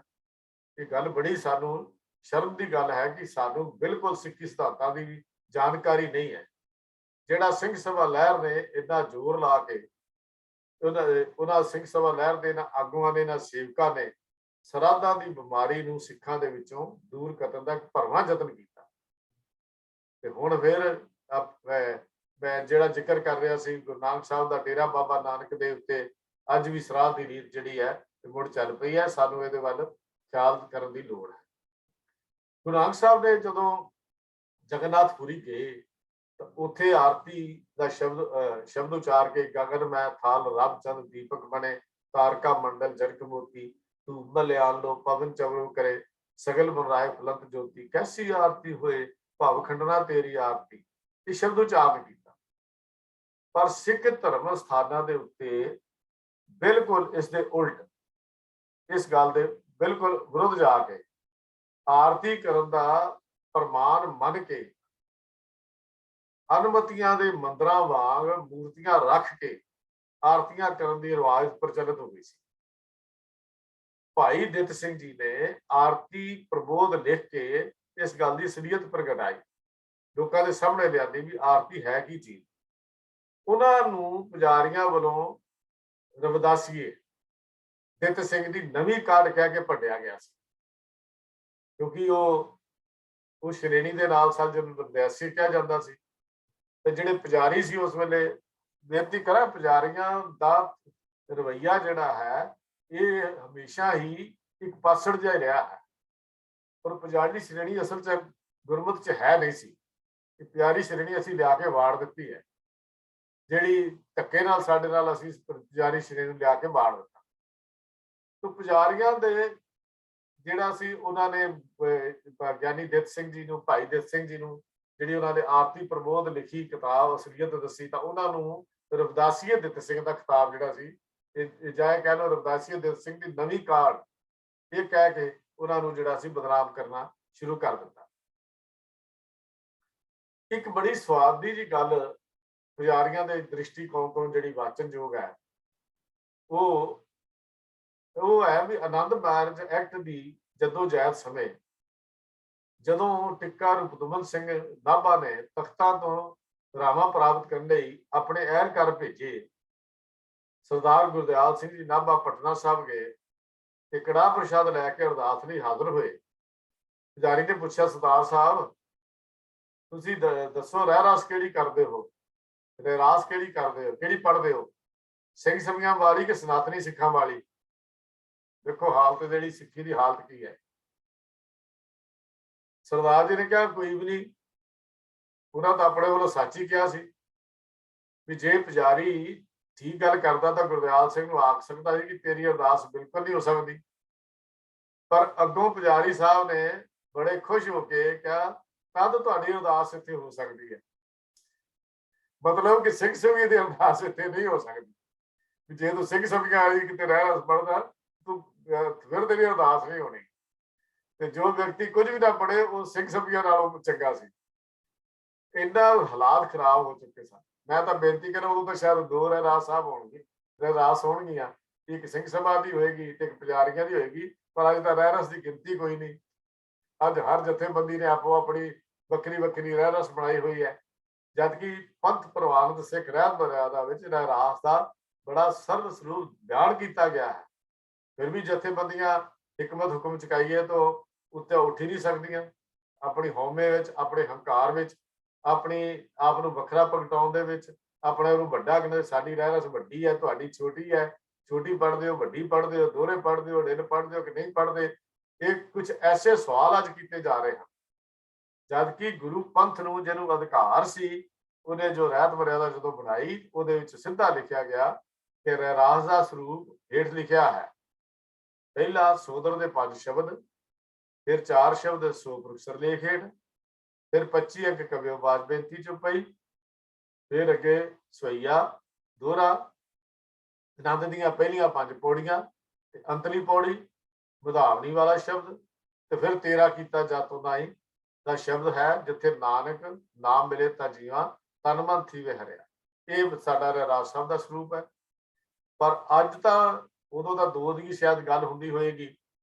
ਮੇਰੀ ਬੇਨਤੀ ਹੈ, ਕਮ ਸੇ ਕਮ ਸਾਨੂੰ ਆਪੋ ਵਿੱਚ ਏਕਤਾ ਰੱਖਣੀ ਚਾਹੀਦੀ ਹੈ, ਔਰ ਪੰਥ ਦੀ ਜਦੋਂ ਵੀ ਅਸੀਂ ਜਥੇਬੰਦਕ ਤੌਰ ਦੇ ਉੱਤੇ ਕਿਤੇ ਵੀ ਪਾਠ ਕਰਦੇ ਹਾਂ ਤਾਂ ਸਾਨੂੰ ਉਹੀ ਪਾਠ ਕਰਨਾ ਚਾਹੀਦਾ ਹੈ ਜੋ ਪੰਥ ਪ੍ਰਵਾਨਿਤ ਸਿੱਖ ਰਹਿਤ ਮਰਿਆਦਾ ਦੇ ਵਿੱਚ ਦਰਜ ਹੈ। ਗੁਰਦੁਆਰਿਆਂ ਵਿੱਚ ਤੇ ਹੋਰ ਸਥਾਨਾਂ ਦੇ ਉੱਤੇ ਵੀ ਸਾਨੂੰ ਉਹ ਪਾਠ ਉਸੇ ਸਰੂਪ ਦਾ ਹੀ ਕਰਨਾ ਚਾਹੀਦਾ ਹੈ। ਘਰ ਵਿੱਚ ਅਸੀਂ ਬੈਠ ਕੇ ਅਲੱਗ ਚੀਜ਼ ਕਰ ਸਕਦੇ ਹਾਂ ਪੰਥਕ ਤੌਰ ਤੇ, ਪਰ ਅਸੀਂ ਪੰਥਕ ਮਰਿਆਦਾ ਤੋਂ ਉੱਤੇ ਨਹੀਂ ਜਾ ਸਕਦੇ। ਘਰ ਦੇ ਵਿੱਚ ਅਸੀਂ ਹੋਰ ਬਾਣੀਆਂ ਪੜ੍ਹ ਸਕਦੇ ਹਾਂ, ਹੋਰ ਸ਼ਬਦ ਵੀ ਪੜ੍ਹ ਸਕਦੇ ਹਾਂ, ਘਰ 'ਚ ਅਸੀਂ ਬੈਠ ਕੇ ਕੀਰਤਨ ਕਰ ਸਕਦੇ ਹਾਂ, ਵਾਰਾਂ ਹੋਰ ਪੜ੍ਹ ਸਕਦੇ ਹਾਂ, ਲੇਕਿਨ ਕਮ ਸੇ ਕਮ ਜਦੋਂ ਅਸੀਂ ਗੁਰਦੁਆਰਾ ਸਾਹਿਬ ਵਿਖੇ ਜਾਂਦੇ ਹਾਂ ਤਾਂ ਫਿਰ ਸਾਨੂੰ ਉਹੀ ਡਿਸਿਪਲਿਨ ਨੂੰ ਸਾਹਮਣੇ ਰੱਖ ਕੇ ਉਹੀ ਸਰੂਪ ਰੱਖਣਾ ਚਾਹੀਦਾ ਹੈ ਜਿਹੜਾ ਸਿੱਖ ਰਹਿਤ ਮਰਿਆਦਾ ਵਿੱਚ ਦਰਜ ਹੈ। ਸਿੰਘ ਸਭੀਆਂ ਨੂੰ ਉਸ ਵੇਲੇ ਜਿਹੜੇ ਪੁਜਾਰੀ ਸਨ ਉਹ ਹਰਮੰਦਰ ਸਾਹਿਬ 'ਚ ਵੜਨ ਨਹੀਂ ਸੀ ਦਿੰਦੇ, ਜਾਂ ਦਰਬਾਰ ਸਾਹਿਬ ਵਿੱਚ ਵੜਨ ਦੀ ਇਜਾਜ਼ਤ ਵੀ ਨਹੀਂ ਸੀ ਦਿੰਦੇ। ਬਾਬੂ ਤੇਜਾ ਸਿੰਘ ਜੀ, ਭਾਈ ਰਣਧੀਰ ਸਿੰਘ ਜੀ, ਹੈਡਮਾਸਟਰ ਨਰਾਇਣ ਸਿੰਘ ਜੀ ਨੂੰ ਤਾਂ ਇੱਥੋਂ ਤੱਕ ਕਹਿਤਾ, ਤੁਸੀਂ ਤਾਂ ਝੂਠ ਸਭੀਏ ਹੋ, ਤੁਹਾਡੀ ਅਰਦਾਸ ਨਹੀਂ ਹੋ ਸਕਦੀ। ਇਸ ਬੋਲੇ ਨਾਲ ਦਰਬਾਰ ਸਾਹਿਬ ਤੋਂ ਧੱਕੇ ਮਾਰ ਕੇ ਬਾਹਰ ਕੱਢ ਦਿੱਤਾ ਗਿਆ, ਇਹ ਕਹਿ ਕੇ ਕਿ ਤੁਸੀਂ ਤਾਂ ਝੂਠ ਸਭੀਏ ਹੋ। ਇਹ ਉਸ ਵੇਲੇ ਅਖਬਾਰਾਂ ਵਿੱਚ ਵੀ ਵਾਕਿਆ ਸਾਨੂੰ ਇਹ ਘਟਨਾ ਮਿਲਦੀ ਹੈ। ਇੱਕ ਅਖਬਾਰ ਦਾ ਮੈਂ ਜ਼ਿਕਰ ਕਰ ਰਿਹਾ, ਖਾਲਸਾ ਸਮਾਚਾਰ 2 ਦਸੰਬਰ 1910 ਦੇ ਵਿੱਚ ਜਿਹੜੀ ਇਹ ਛਪੀ ਸੀ, ਉਹਦਾ ਮੈਂ ਜ਼ਿਕਰ ਆਪ ਜੀ ਨਾਲ ਸਾਂਝਾ ਕਰ ਰਿਹਾ ਹਾਂ। ਭਾਈ ਤੇਜਾ ਸਿੰਘ ਜੀ ਓਸੀ ਪਟਿਆਲਾ ਤੇ ਸਕੱਤਰ ਪੰਚਖੰਡ ਅਤੇ ਸਰਦਾਰ Narayan Singh ji BA headmaster Khalsa high school Ludhiana, ਭਾਈ ਰਣਧੀਰ ਸਿੰਘ ਜੀ ਤੇ ਹੋਰ ਸੱਜਣ 28 ਤਰੀਕ ਨੂੰ 3 ਵਜੇ ਦੁਪਹਿਰ ਦਰਬਾਰ ਸਾਹਿਬ ਜੀ ਗਏ। ਉਹਨਾਂ ਨੂੰ ਮਜਬੀ ਆ ਕੇ ਅੰਦਰੋਂ ਕੱਢਿਆ ਗਿਆ, ਪਰ ਇਹ ਸ਼ਰੀਫ ਸਿੰਘ ਸ਼ਾਂਤੀ ਪੂਰਵਕ ਬਾਹਰ ਵਿਰਾਜੇ ਰਹੇ। ਸ਼ਾਮ ਨੂੰ ਹੀ ਸਿੰਘ ਜੀ ਸਰਬਰਾਹ ਸਾਹਿਬ ਨੂੰ ਮਿਲ ਕੇ ਡਿਪਟੀ ਕਮਿਸ਼ਨਰ ਪਾਸ ਚੱਲੇ ਸਨ ਕਿ ਦਰਬਾਰ ਸਾਹਿਬ ਦੇ ਇੱਕ ਮੁੰਸ਼ੀ ਸਾਹਿਬ ਜੀ ਸਤਿਕਾਰ ਪੂਰਵਕ ਉਹਨਾਂ ਨੂੰ ਵਾਪਸ ਅੰਦਰ ਲੈ ਗਏ ਤੇ ਉਹਨਾਂ ਦੀ ਅਰਦਾਸ ਕਰਵਾ ਦਿੱਤੀ। ਇਹ ਖਬਰ ਛਪੀ ਸੀ ਖਾਲਸਾ ਸਮਾਚਾਰ 2 ਦਸੰਬਰ 1910 ਦੇ ਵਿੱਚ, ਜਿਹੜੀ ਖਬਰ ਦਾ ਮੈਂ ਹਵਾਲਾ ਆਪ ਜੀ ਨੂੰ ਦਿੱਤਾ ਹੈ। ਇਹ ਹਾਲਾਤ ਸੀ ਉਸ ਵੇਲੇ।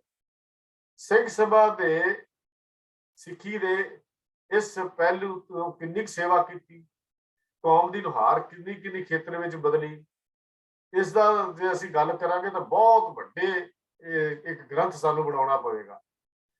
ਪਰ ਕੁਝ ਪਹਿਲੂ ਅਜਿਹੇ ਹਨ ਜਿਨ੍ਹਾਂ ਨੂੰ ਅਸੀਂ ਛੱਡ ਨਹੀਂ ਸਕਦੇ। ਜਾਤ ਪਾਤ ਛੂਤ ਛਾਤ ਦੇ ਵਿਰੋਧ ਵਿੱਚ ਸਿੰਘ ਸਭਾ ਦੇ ਸੇਵਕਾਂ ਨੇ ਆਪਣੀ ਪੂਰੀ ਜ਼ਿੰਦਗੀ ਲਾ ਦਿੱਤੀ, ਕੁਰਬਾਨੀ ਕੀਤੀ। ਛੂਤਾਂ ਦੇ ਸੁਧਾਰ ਤੇ ਦੂਜੇ ਪਾਸੇ ਅਸੀਂ ਕਹਿ ਸਕਦੇ ਹਾਂ ਜੋ ਉਹਨਾਂ ਵਿੱਚੋਂ ਸਿੰਘ ਸਦਨ ਵਾਲੇ ਜਿਹੜੇ ਸਨ, ਉਹਨਾਂ ਦੇ ਨਾਲ ਜਿਹੜਾ ਪਹਿਲਾਂ ਮਾੜਾ ਵਰਤਾਅ ਹੁੰਦਾ ਸੀ, ਉਹਨਾਂ ਨੂੰ ਸਿੰਘ ਸਭਾ ਲਹਿਰ ਨੇ ਮਾਨਤਾ ਦਵਾਈ। ਭਾਈ ਰਣਧੀਰ ਸਿੰਘ ਜੀ ਜਿਹਦਾ 1903 ਵਿੱਚ ਮੌਲਵੀ ਕਰੀਮ ਬਖਸ਼ ਦੇ ਨਾਲ ਅੰਮ੍ਰਿਤ ਛਕਣਾ, ਜੋ ਪਿੱਛੋਂ ਸੰਤ ਲਖਵੀਰ ਸਿੰਘ ਕਰਕੇ ਪ੍ਰਸਿੱਧ ਹੋਏ, ਇੱਕ ਇਤਿਹਾਸਿਕ ਘਟਨਾ ਹੈ। ਅਜਿਹੇ ਸਿੰਘਾਂ ਦੇ ਨਾਮ ਵੀ ਹਨ। ਇਹ ਕਾਰਨਾਮੇ ਕਿਸੇ ਇਨਕਲਾਬੀ ਕਦਮ ਤੋਂ ਘੱਟ ਨਹੀਂ ਸਨ। ਇਨਕਲਾਬ ਸੀ ਉਸ ਵੇਲੇ ਦਾ। ਆਪਣੀਆਂ ਧੀਆਂ ਭੈਣਾਂ ਦੇ ਰਿਸ਼ਤੇ ਗੈਰ ਜਾਤੀ ਲੋਕਾਂ ਨਾਲ ਐਲਾਨ ਕਰਕੇ ਕਰਨੇ ਵੀ ਅਸੀਂ ਕਰ ਰਹੇ ਹਾਂ ਐਲਾਨ। ਅਜੇ ਤੱਕ ਅਸੀਂ ਵੀ ਅੱਜ ਤੋਂ ਬਾਹਰ ਨਹੀਂ ਨਿਕਲ ਸਕੇ। ਇਹ ਸਿੰਘ ਵਧੇਰੇ ਪੰਚ ਖਾਲਸਾ ਦੀਵਾਨ ਜਿਹੜੇ ਸੀ ਉਹਨਾਂ ਦੇ ਵਿੱਚੋਂ ਸਨ, ਜਿਨ੍ਹਾਂ ਦੇ ਵਿੱਚੋਂ ਉੱਚ ਜਾਤੀ ਦੇ ਸਿੰਘਾਂ ਦੀਆਂ ਬੀਬੀਆਂ, ਜਿਨ੍ਹਾਂ ਨੂੰ ਅਖੌਤੀ ਤੌਰ ਤੇ ਛੂਤ ਜੁਲਾਏ ਤੇ ਜਾਂ ਹੋਰ ਸ਼੍ਰੇਣੀਆਂ ਦੇ ਵਿੱਚ ਗਿਣਿਆ ਜਾਂਦਾ ਸੀ, ਤੇ ਉਹਨਾਂ ਸ਼੍ਰੇਣੀਆਂ ਵਿੱਚੋਂ ਸਜੇ ਸਿੰਘਾਂ ਦੇ ਨਾਲ ਵਿਆਹੀਆਂ ਗਈਆਂ ਸਨ।